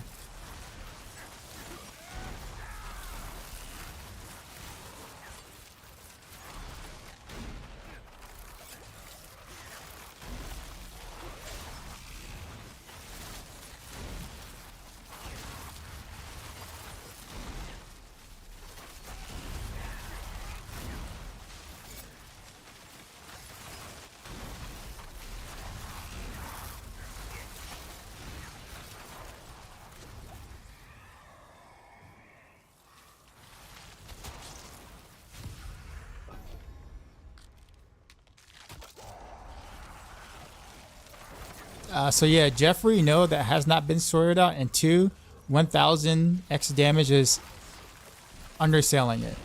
Spiritborns do 100,000 times more damage than any other class in the game. Not 1,000, 100,000.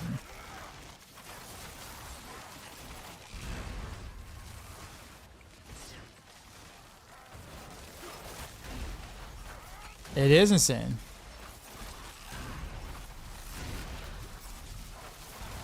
And that's if you're generous.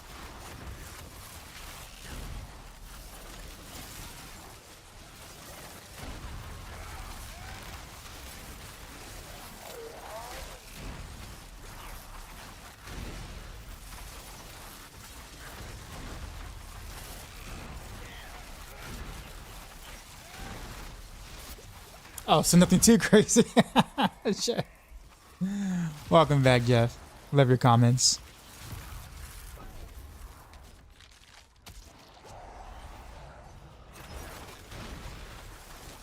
Did the patch do anything to Spiritborns? No, not really. No.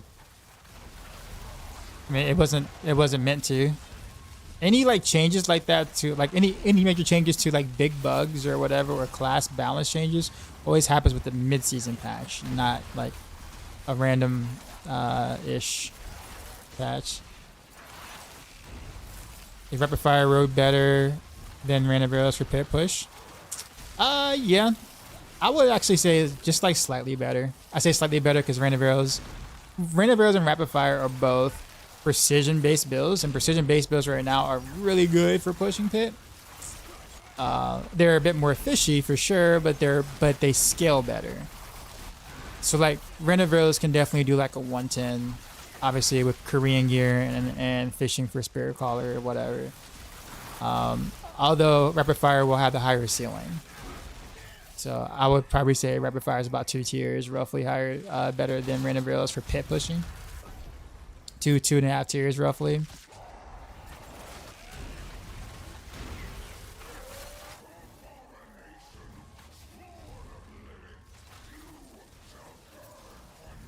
was hoping they were just patched out. You mean like out of the game? What do you think highest D Dance of Nice pit is? I have no idea. I don't think it can do a 110. You're probably looking at somewhere like 105, 106 range roughly. It's kind of where it'll probably cap out. Massive if you do the curse setup. Like real OP, not just that new show.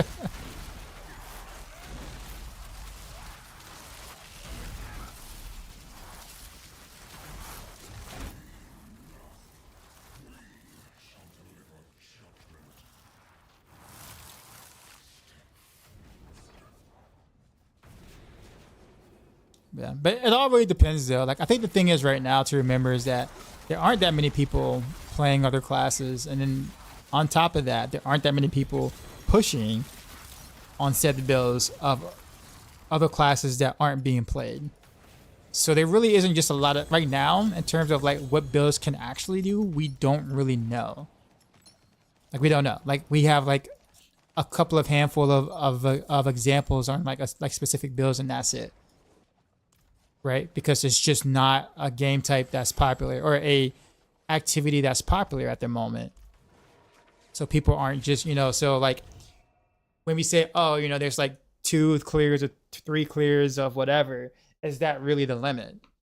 And people say, oh, it can only do this because only, the one person has achieved it and that's it. Like the problem is that, yeah, one person might have achieved it, but how many people are actually trying to achieve that? And more, like very few, like maybe 3 or 4 people. So like you think about each build on Rogue, for instance, right?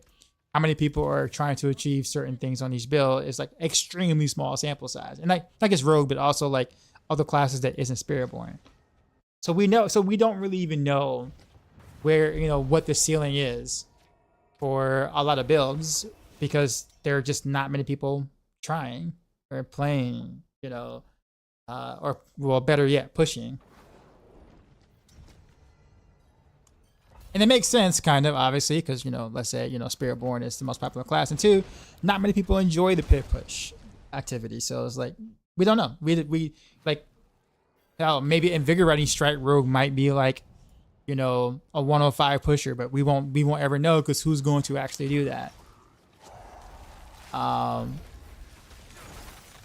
There's just not a lot of people doing those, doing said things.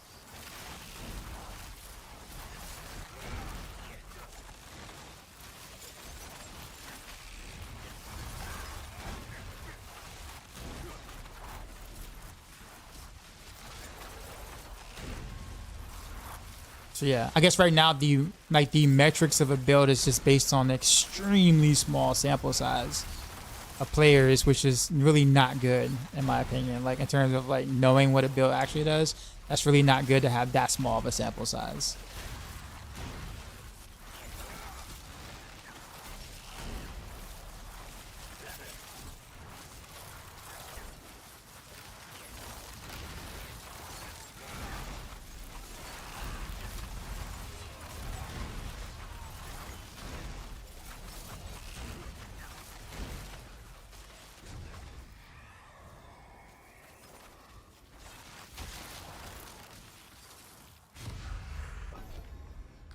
There's also the rule of thumb that if it pushes high, it probably sucks pretty bad for the casual to play.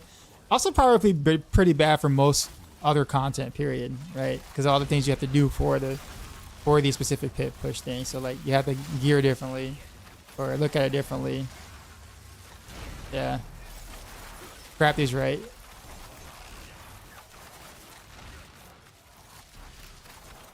.im always double back.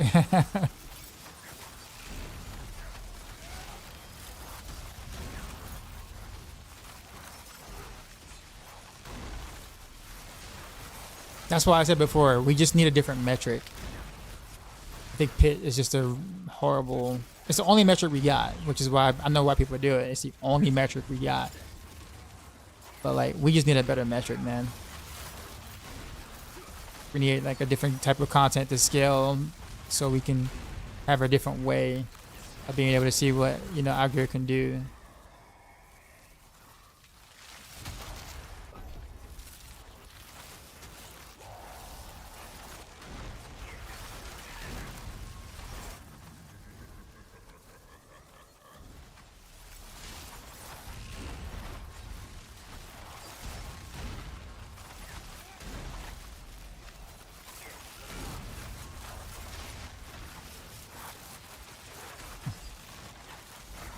I have friends that just say overpowered when they're just excited. Yeah, Jeffrey, it's definitely not just your friends. It is a normal thing. I hear it and see it all the time in comment sections or streams or whatnot.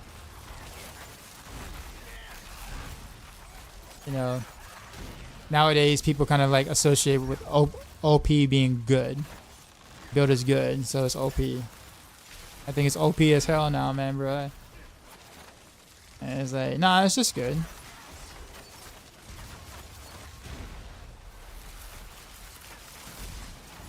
You know who wasn't overpowered at the field playing MLB at Tesla in 1968? What an example. What?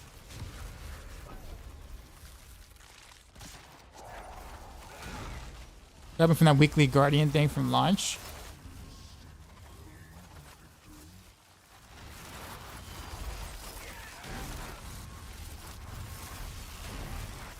We didn't... It wasn't like that, Delamar. I don't know. I think you're talking about the Gauntlet, but Gauntlet was never PvP.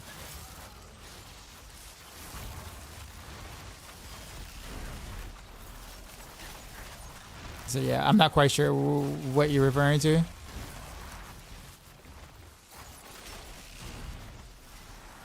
Gauntlet was a race against the clock, basically, to get as many points as you possibly can.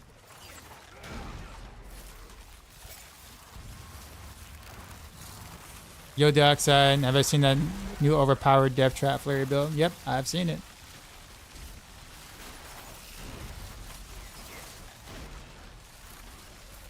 Yep, I know all about it. Works in the Pit 100. Yep.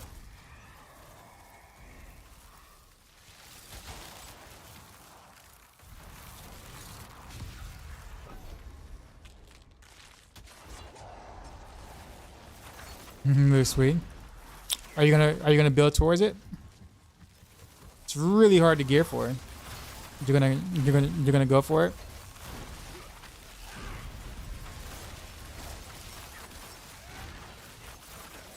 Mixing the turns always bothers you. We have League of Legends to thank for. I main this character in situations where an action RPG or action does not make it. Yeah, pretty much. You don't know your own controller, how to spam all the buttons.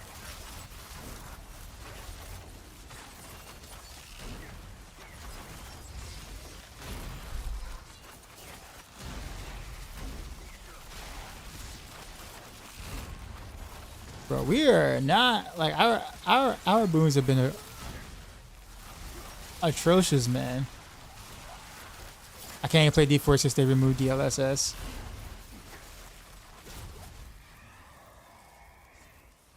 Actually, I mean, you should be able to use AMD scalers, right? Like AMD scalers is driver based, not hardware based. So you can probably still use FSR.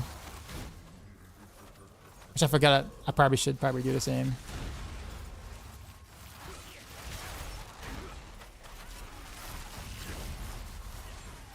For performance, yeah. But yeah, I'm saying like you can still use FSR though, which is the DLSS equivalent, just obviously not as good. Thinking about going back to Heartseeker, bro. Play some Rain of Arrows, man. Use some Rain of Arrows.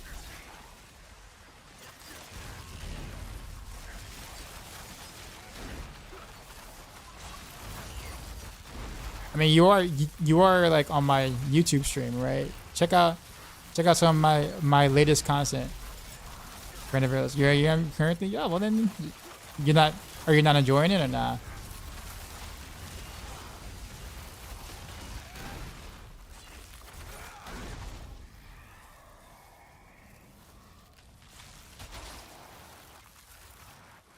I think like after playing Rain of Arrows, I have a hard time kind of going back and playing the victimized build just in general.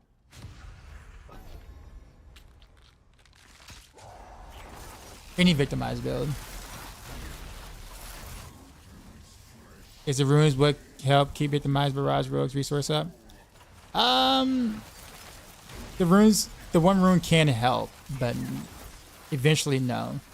Eventually it's just your innovation ranks on your gear, Starless Skies.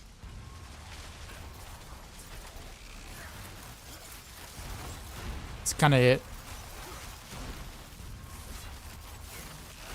And making sure that you have a totem up all the time. So therefore, your Barrage has something else to hit for additional innovation rank procs.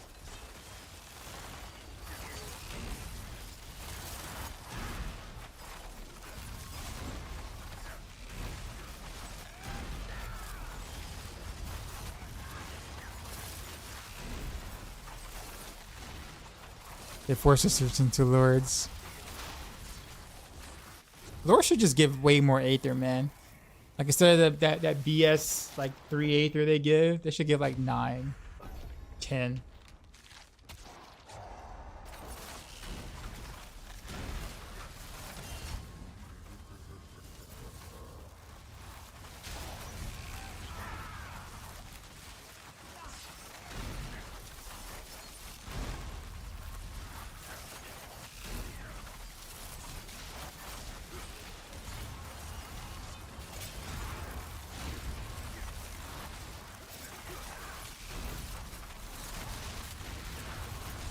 Less Hellborn, etc. Yeah, also true. DJ Zoo, appreciate the follow.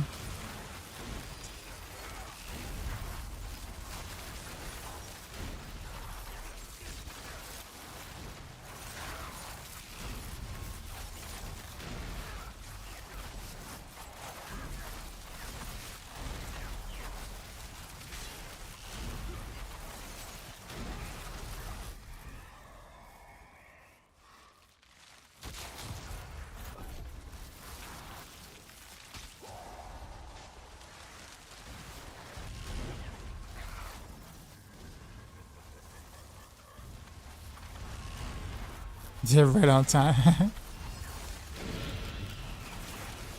Niche, appreciate the follow.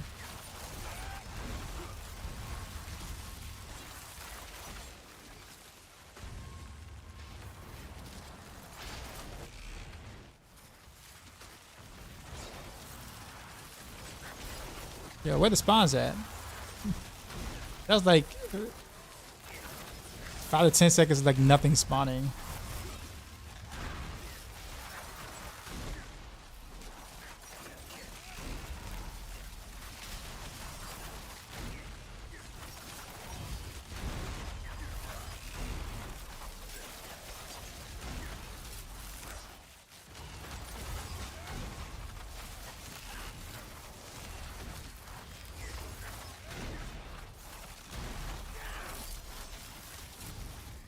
Or prevents spawns. Okay, now that I did not know. No, I didn't. Actually, I didn't know that.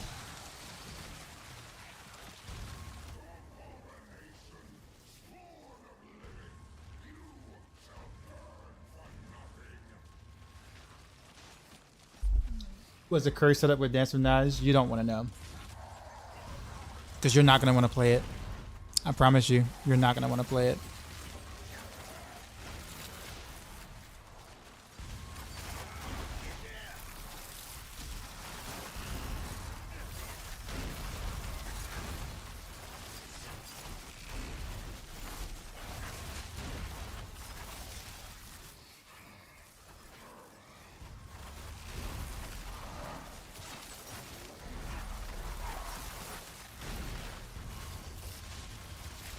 When we're lure spawn from masses is legit. Yes, I do take that sometimes when it's like the best option.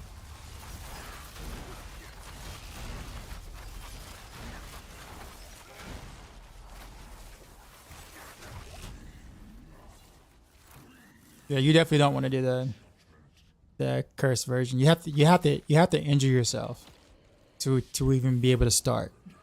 You have to play. So you have to play while injured. Like it's, I mean, you can watch it yourself. You can go on YouTube, you know, go look at Mippy's T100 clear and see if that's the thing you think you would want to do. I mean, if you don't mind, sure. You know, if you don't mind having to injure yourself to play the build, you know, go right on ahead. It's more than just that, but like that's the premise of why it's kind of called curse.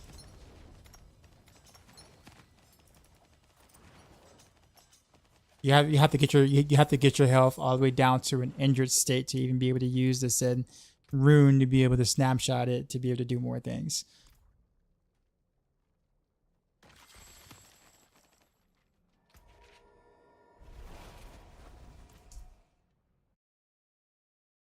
Like he's playing Guitar Hero with them keys.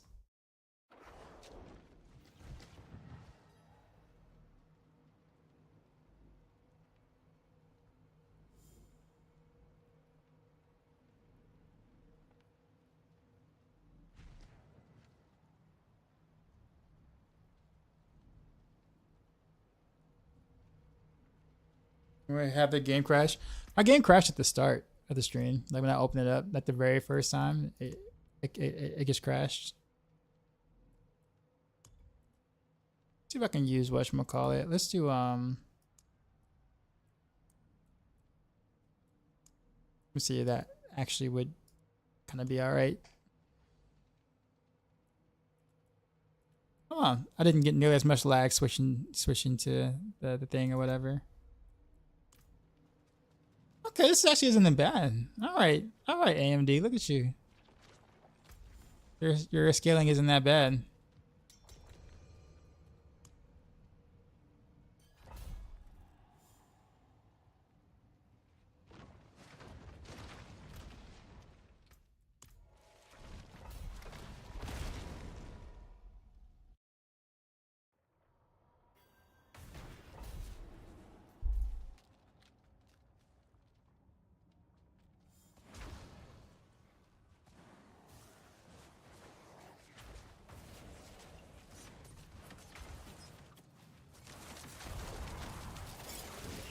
Who we missing?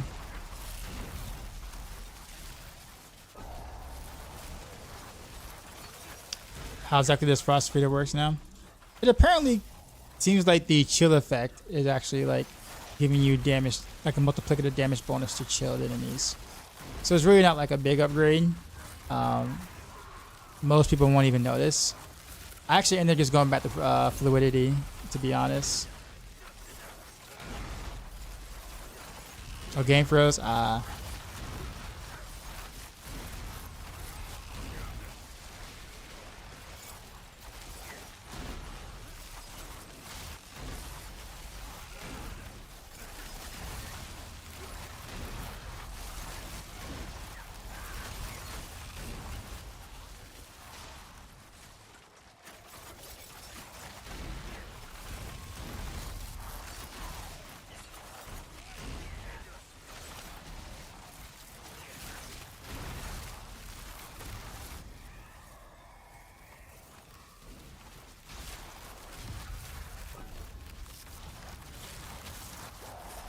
It's nice that your entire stream is a gym fragments.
I ran out of my elixir and the thingy. I'll take this one.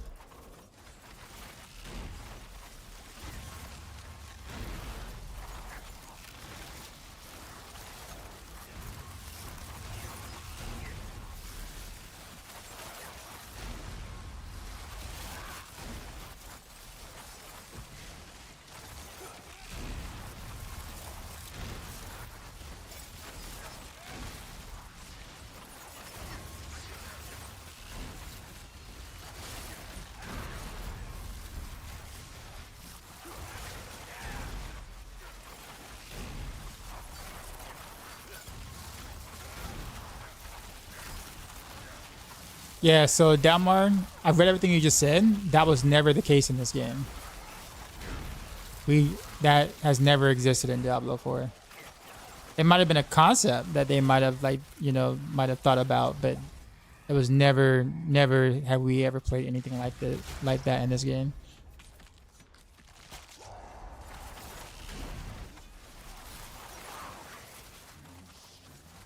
Is it you get physical barrage this season? If you like Andorio's barrage, I mean, victimized barrage is legit kind of the same thing. Just instead of damage over time, it's just bursts. The AoE size is the exact same. You build it very similarly.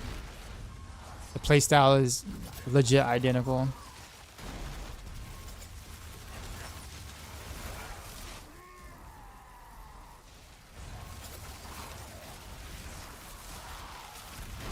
Wasn't there something with the ranking PvP not in Diablo 4?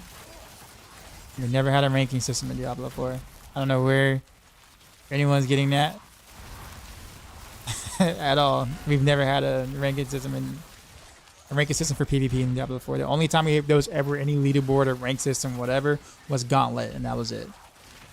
And now that's gone because it was bad, like very bad.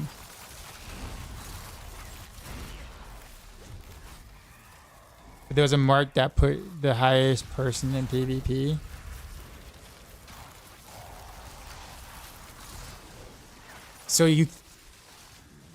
But that was like, okay, so I know what you're saying. Yeah, but there was no rank or anything. And like,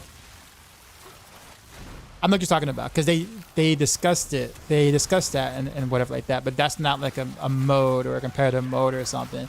It literally is someone might have got the most kills in PvP, so there's a target on them, and that's it. But there's no way to track that or know or anything like that. Like there is no like, event where people can see what's going on. Like it literally is just, oh, this guy has killed the most people in the PvP area, and that's it. But there was no challenge, no like, queue or anything of that nature.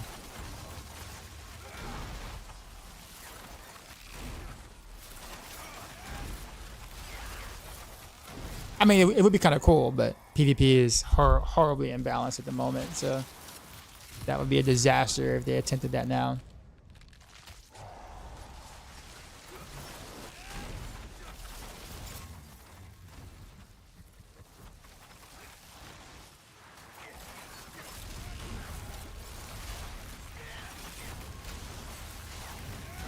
You said, why 40%? Who said 40%?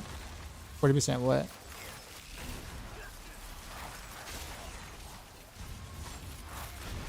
I understand PvP, yeah. Action RPGs are not great games for PvP. I know people want them so bad, but like the idea of playing versus someone else is to be more skilled than someone else. Out mind game them, strategy, those kind of things. But in an action RPG, there's so much RNG involved that there's only but so much skill can be applied.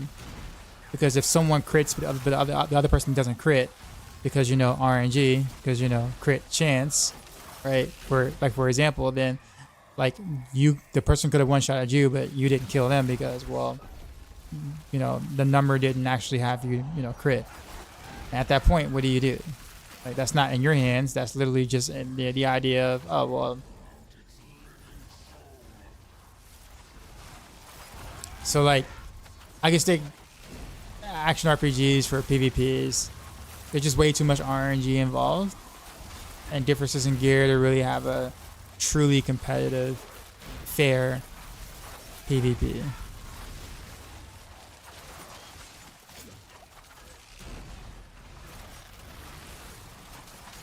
EverQuest 2 used to have some great PvP. Yeah, but that's MMO. MMO and action RPGs are definitely, the systems are quite different.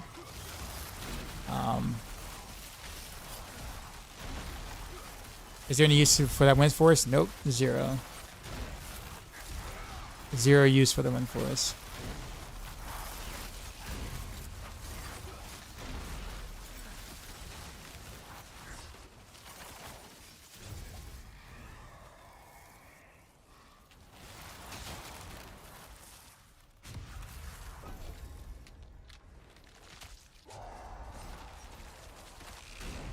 Hear me out. A mythic unique runes that have the passive of a mythic unique.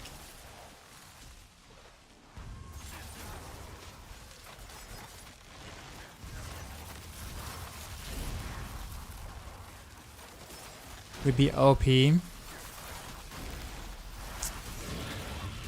I wouldn't say it would be OP, because you still have to like, I'm assuming you're talking about invocation rune, right? So that means in order to balance out the power of having a mythic on the mythic, rune, right? For example, then that means that offering for that has to be like bonkers, like big.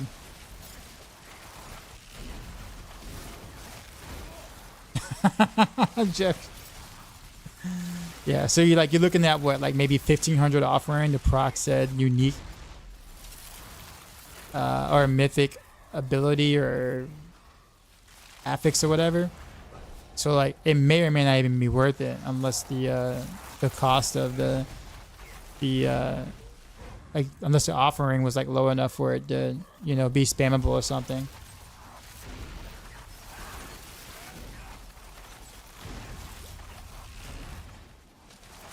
But AoE's map, yeah, it is quite fun watching the Rain of Arrows like legit everywhere.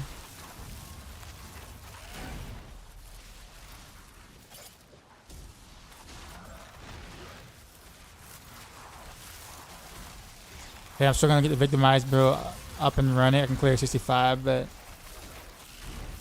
after that you're getting tapped. If you just put the build together, it's going to take some time. So you have to kind of progress your gear, progress your masterworks, progress your tempering,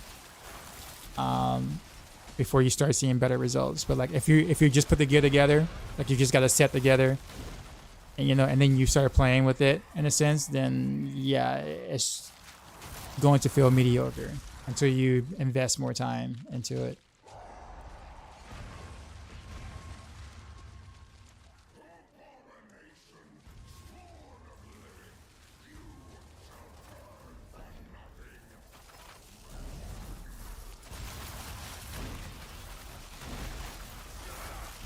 Have I tried Rogue for overpower at all? No, of course not. Like people don't. I don't think people realize how hard it is to get the gear to play that build.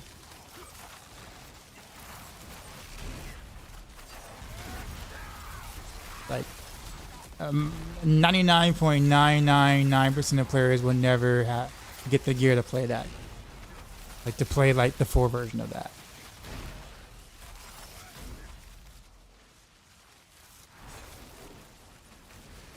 Anyways, with that being said, I do think the overpower flurry thing is actually pretty cool. He said 20-30 bill hit. I used to be impressed with that number until I started playing Rain of Arrows and Rapid Fire.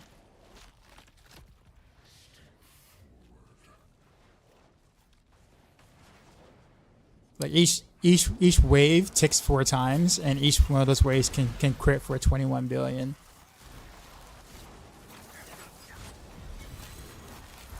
Not overpower, but just like regular crit. Then you got Rapid Fire that literally regular crits and like, you know, 25 billion per arrow range. Don't get me wrong, it's good for Flurry. Like, you know, I'm not knocking it by any means. I'm just saying, like, people say these numbers as if those don't already exist on like on Rogue as it is. It's like, oh, have you seen that? Those numbers? I'm like, yeah, bro, yeah, Rogue's been doing those numbers, man. What you want? It looks prettier in orange. I will say that. It looks way prettier in orange. The numbers. I mean, we've been hitting those numbers already.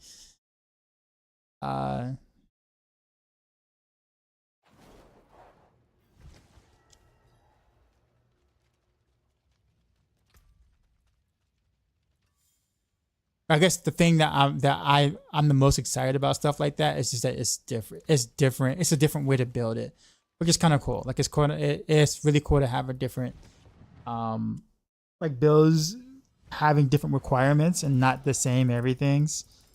And Flurry actually like getting some love, which is great. That's great to see.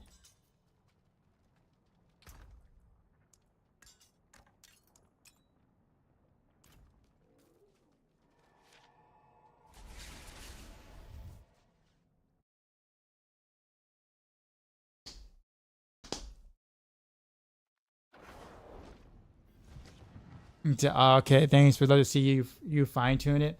I don't even know if I can really like do more than what has already been done already to overpower Flurry because of the way that it works, it's very stringent. You heading to bed? Alright. Well, GG's. Alright guys, I think I'm also going to do something different too as well for a little bit. But thanks for playing.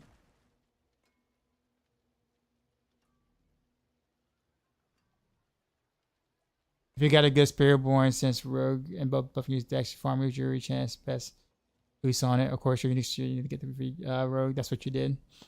Yeah, that's a great idea.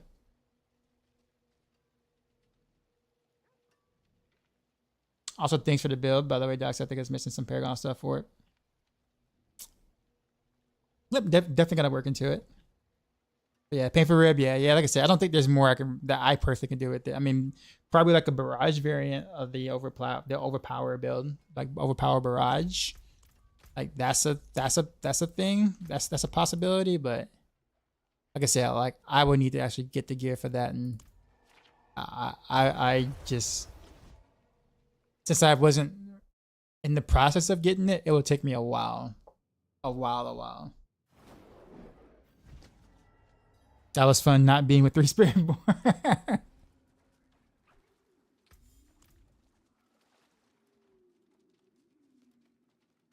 is done. Sure, we'll do that.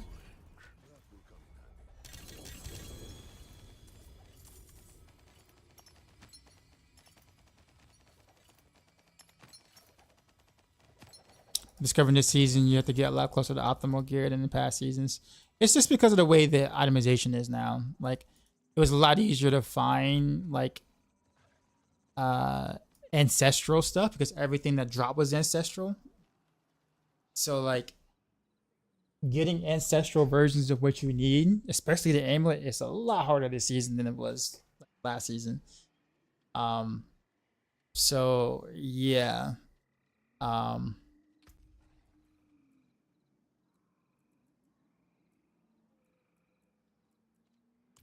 Let's see what I really have in my stash. Let me see what I have for like swords.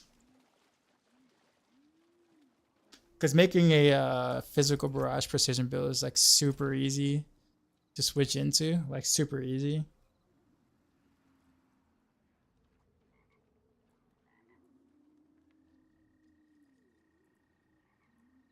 I don't know if I have any like spare swords to kind of like masterwork or temporary masterwork at the moment that I think would be good for what I'm trying to do. Because I think I used them all for this build. And even then, like these two are like only like kind of mediocre swords. So here's one. This one down. Vulnerable damage, max life. The cute dagger. I could. I guess I hold on. No, I'm holding on to that for something different.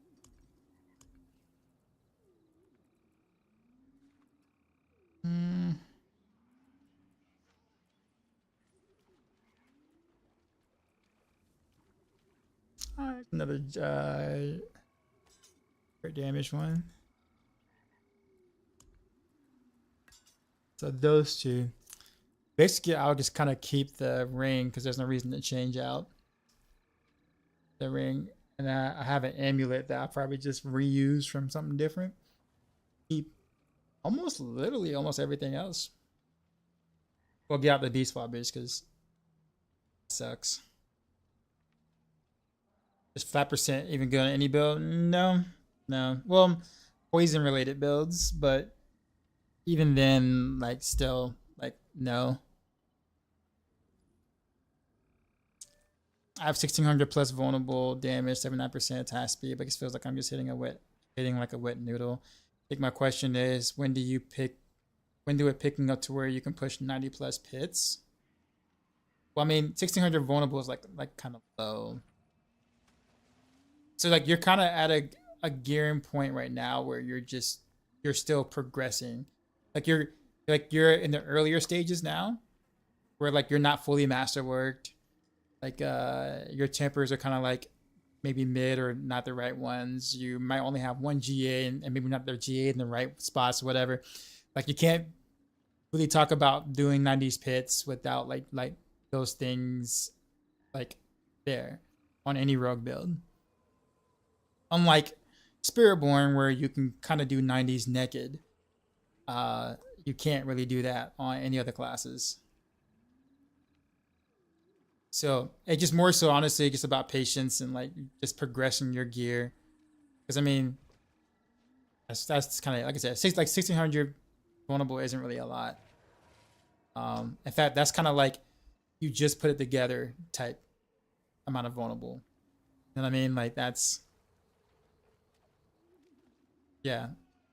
Like you want to do like the hardest, like the hardest thing you can, some of the hardest things you can do on your rogue with like starter gear ish. And that's not going to happen.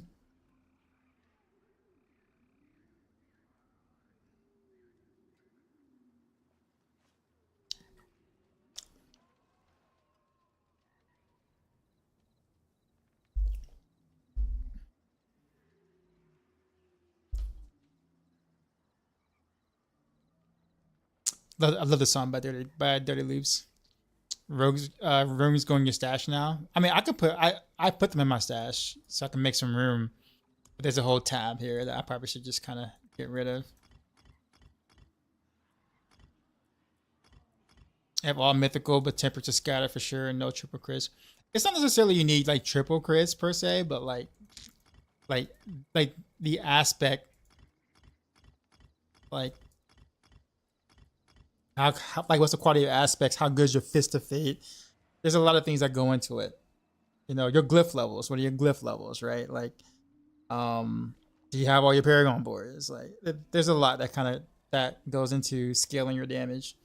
Not just one specific thing. Okay, I guess what I'm gonna do is I'm gonna wait until this expires. And then I'm gonna like probably build into some physical barrage for fun. Physical precision barrage. Kind of see how that does.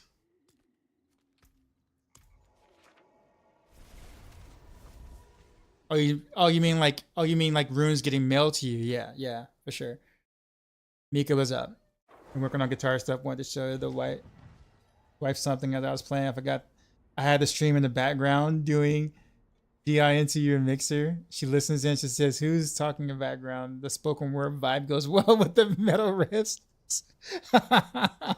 So your vibe matches metal. My wife, who's a non-metal head, confirms it. Well, looks like I'm in the wrong business. Need something forged?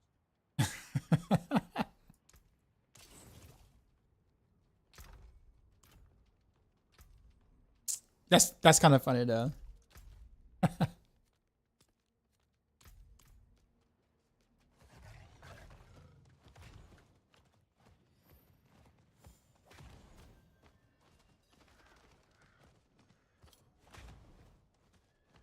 You're in the music business too. Well, I mean, I guess. Rockside Sky. Appreciate the follow.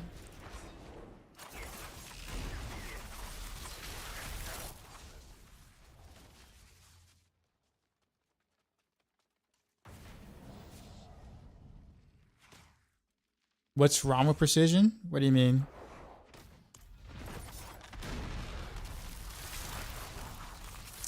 What needs to be fixed? Well, there's a lot of things on Rogue that needs to be fixed. Precision is just one of many things that is bugged. You missed something? Yeah, I wasn't saying there's anything wrong with precision. At least that's not what I said in the recent. I said I was gonna go precision barrage. That is what I said.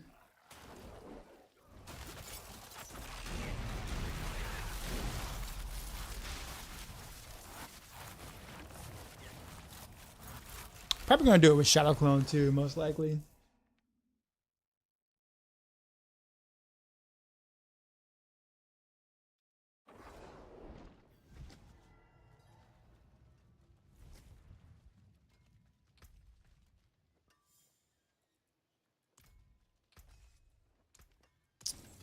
That's a whisper. I guess we'll also kill the world boss when it pops up.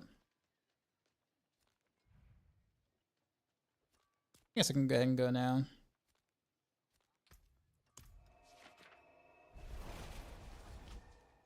The season capping armor always was very annoying. You either saw about wearing a specific item or you struggle otherwise.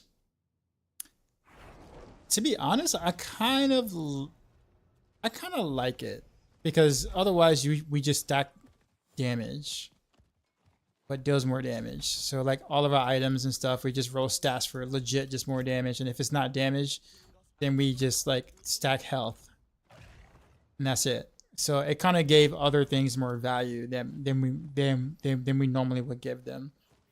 So I kind of like the idea of being able to figure out my resistances and armor, like on especially on Rain of Arrows, which was really hard to cap, or whatever. So that was sort of fresh. A fresh perspective on gearing, something that you normally never had to do. And even then, you don't even have to cap. A lot of times I'm not even capped. Like I'm not even capped now. I'm at 911 armor. And like my resistances aren't capped either. And like before I cared about that, I was like, oh man, I'm not doing a T4 without being capped. And I think after playing this build for quite some time, I'm just like, oh, I guess, like surviving and everything, not being capped and never feeling like I'm in danger. Just like, oh, okay. Like the Slap Shaco and Tyrone and Armor Res are done. Well, I think that's what he's saying. He says either you solve it by wearing a specific item. So he's talking about Terriel's Might when he says that. Maybe I just wasted too many items rolling for armor resist. Which is fine. I mean, but like I said though, like it gives you it gives more value to other stats other than just damage. So I think that's the reason why I liked it. And this is coming from someone who's a complete glass cannon who would just legit roll damage everywhere and forego everything else if possible. I do like the idea of me having to try to look at other stats and they're actually useful.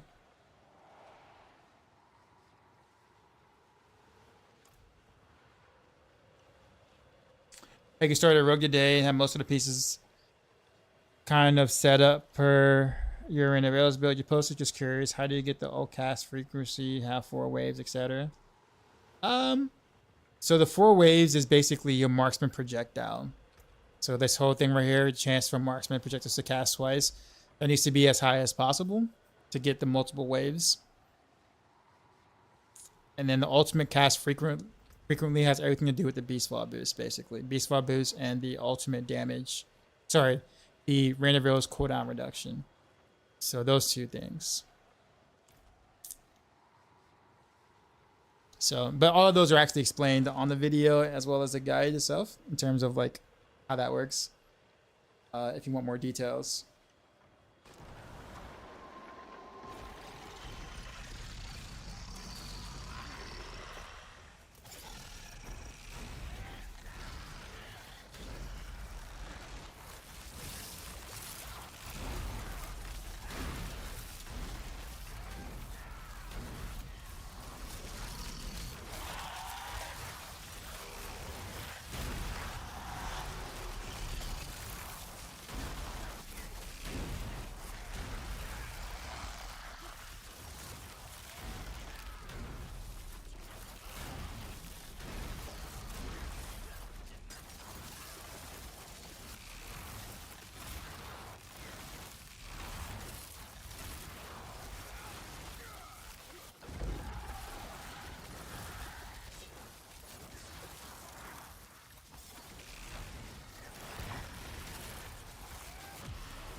I did not find out what it was called. I did find that it was hyped about and did not get implemented.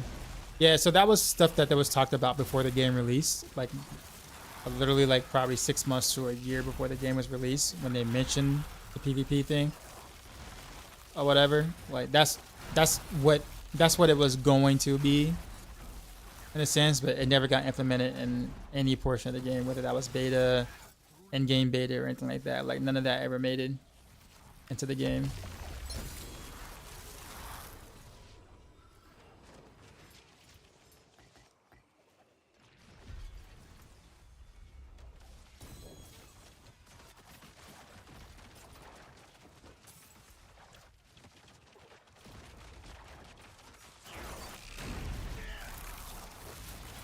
Okay, let's go ahead and get this whisper real quick. Yeah, I guess we can go ahead and build this barrage thing. Tyrone's chest. Keys goes hard. So there's only one Paragon board I have to change out when I do that too. I think I changed a couple of glyphs, but there is one Paragon board I have to like swap out. It is done. He's back.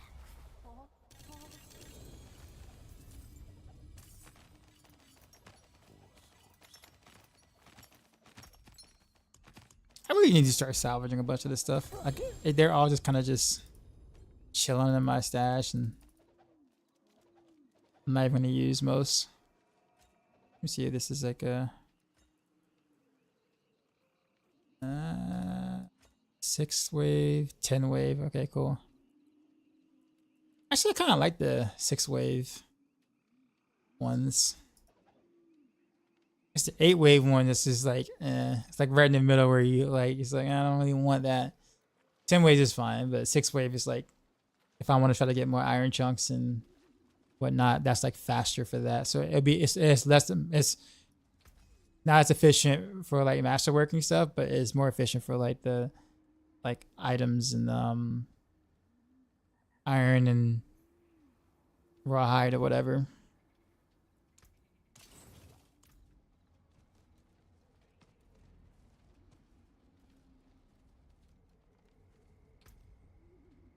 Okay. So my stuff in. 6 less likely to fall asleep. I don't know, man. Like, I feel like, you know, maybe falling asleep is probably a build thing.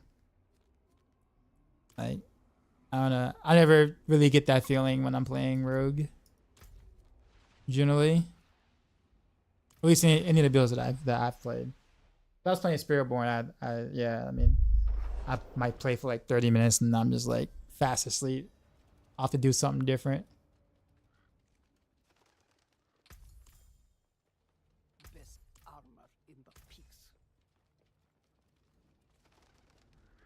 I saw eyes in the darkness of the forest before I. Yeah, I don't even know what their note is. Who am I delivering this note to? I'm curious. Beyond these walls. Where we at? Down here. You there? Oh, you. What? I must do. Give me stuff. Okay, thank you.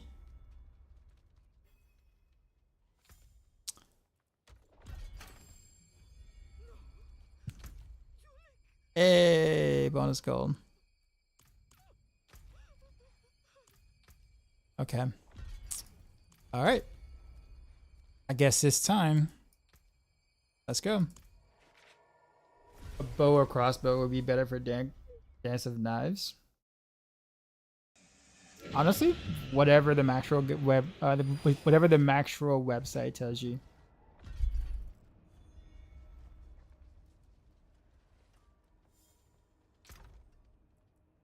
Pretty sure it's bow. In terms of stats, you're gonna have to look at the Maxroll guy for that. That's laid out for you.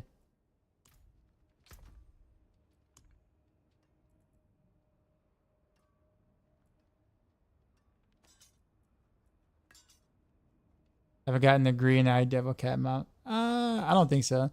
I actually barely do anything with mouse, period. I like the first time I ever transmogged my mount and put armor on it was like last week. I had like the regular ghost mount with no armor or transmog on it for like over a year, which is actually quite hilarious. I just was too lazy to like to mess with my mount.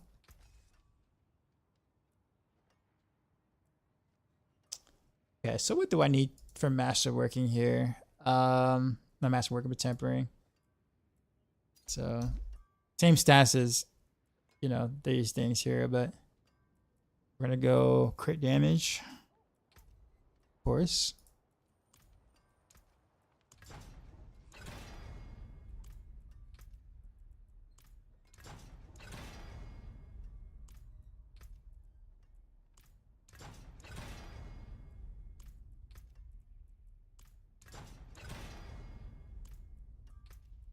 Vulnerable damage. There you go. Now it's time to do we'll do I guess it doesn't really matter which one. I guess poison would be great because I can use alchemical advantage at that point. So yeah, we'll try to get poison. Shadow damage.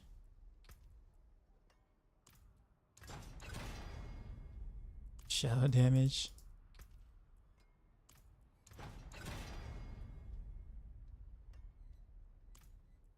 Alright.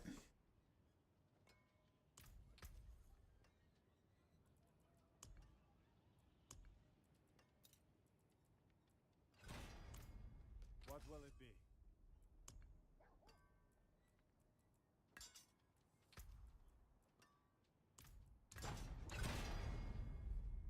Every shadow damage like 3 times in a row, 4 times in a row. Okay, it's cold damage, I guess.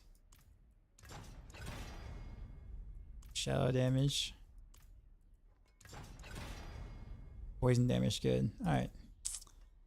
Good. Alright, so now Same thing with this sword. Exact same thing. Except we'll go a different surge. Nice, nice. Mental surge day. Physical, sure. Alright, so we got our swords.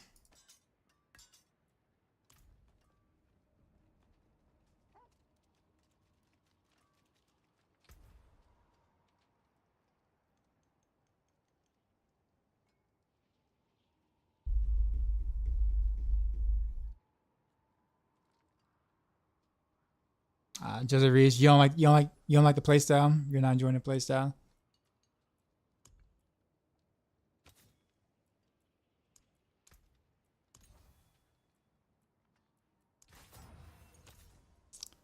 Let's see. It wrote the exact maximum life on this one as that one. So that works. Until spring. Okay. I guess tempering, I guess. That's alright, masterworking. I don't think I'm gonna like go ham on the masterwork.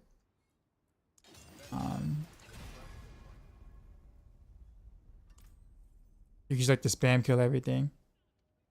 Okay.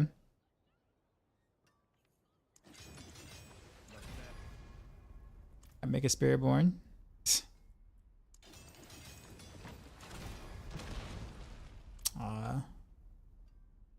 Actually, this is actually a pretty decent masterwork. I'll take that. That's decent. Damage.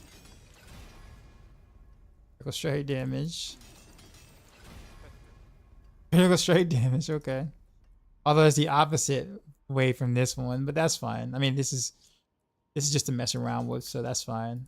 I'm totally okay with this. All right, well, this should be easy. So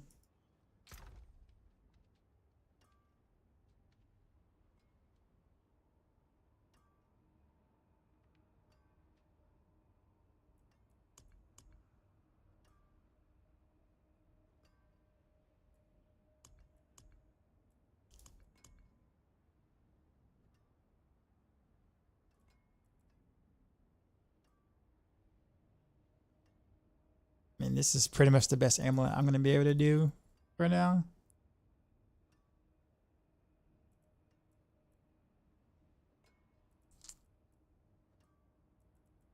It's unfortunate. I don't have any good, like whatchamacallit amulets at all. It's not like I haven't been saving. I mean, obviously I've been saving. Like, if a good one dropped, of course I'm going to keep it. But man, I have not rolled a single good ancestral amulet all season. My best ones have been non-ancestral. What build is better for tormented bosses on rogue? Legit, any of them. Any. I mean, we're talking about like Rain of Arrows, Rapid Fire, Dance of Knives, Barrage, Heartseeker. Doesn't really matter. They all die really quickly once you have good gear for them. Trying the Rain of Arrows build, but looks like it takes a long time for precision to appear on your buff bar. Is it a visual delay?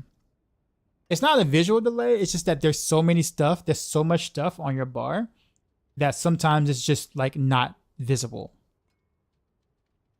So like sometimes like the moment that the precision stacks go away, like once you consume your precision stacks, it gets pushed behind the other buffs until a different buff falls off, and then you see it again.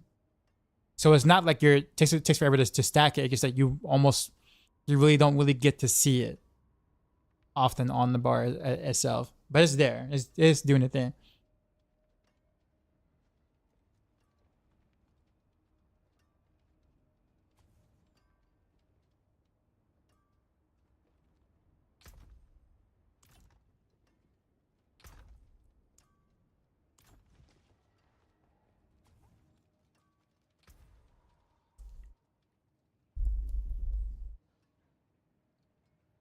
It's be decimating one-shot in torment bosses. No rogue build can like literally one-shot a torment for a boss. Like Literally, that is most builds in the game can't do that. Like, well, obviously it's like Spiritborn, but yeah, there is no like literal one shot of any T4 bossing at the moment. Now you can stagger really quickly and then like beat the crap out of it in like less than a tenth of a second once it's staggered, but you're not one shotting with anything on Rogue.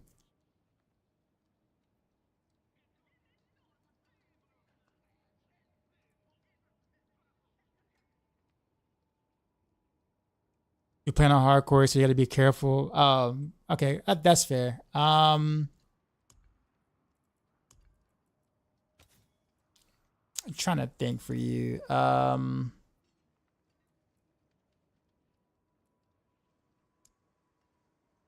mean, I guess that's kind of really anything. Anything, I probably would avoid playing rapid fire in hardcore because it's very difficult to play and it's not as tanky as the other builds.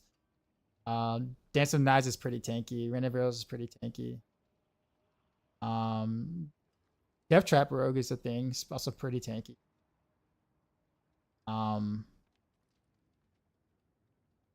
You can't really go wrong with any build, honestly. Still in hardcore, I would just stay away from rapid fire.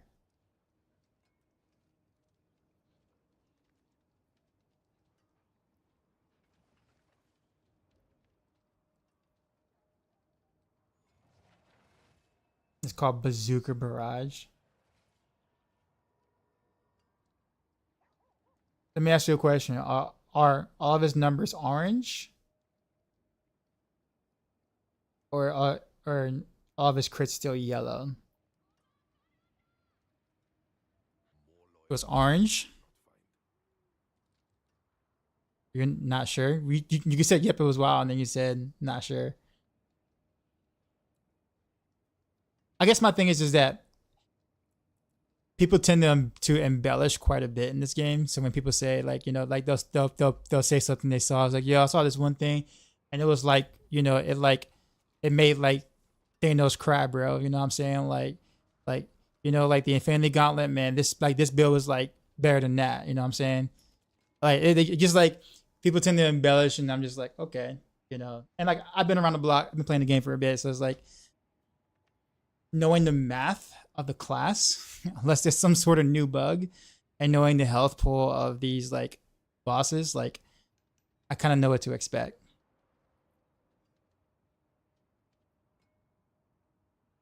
The boss spawns and then dead, not even staggered.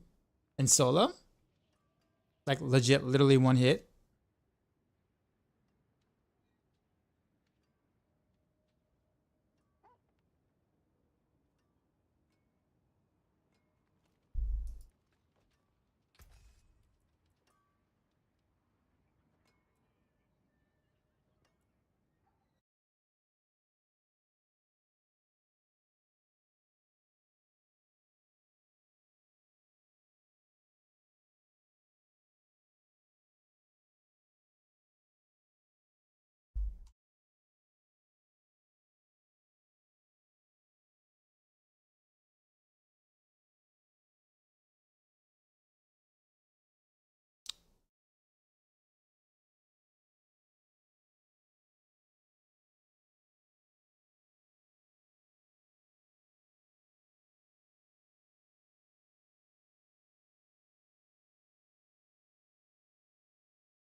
Okay, let's take a look at it. We'll take a look at it on the channel. I've already looked at a little bit of it, and already what you're saying is not exactly true, because it's a Barrage victimized build, which is exactly what I have on I have that on Maxroll myself. But I'll pull it up to show you exactly what I mean by embellish. I mean, it's exciting. Don't get me wrong. You see something you like and you're excited, and you want to share it. But like,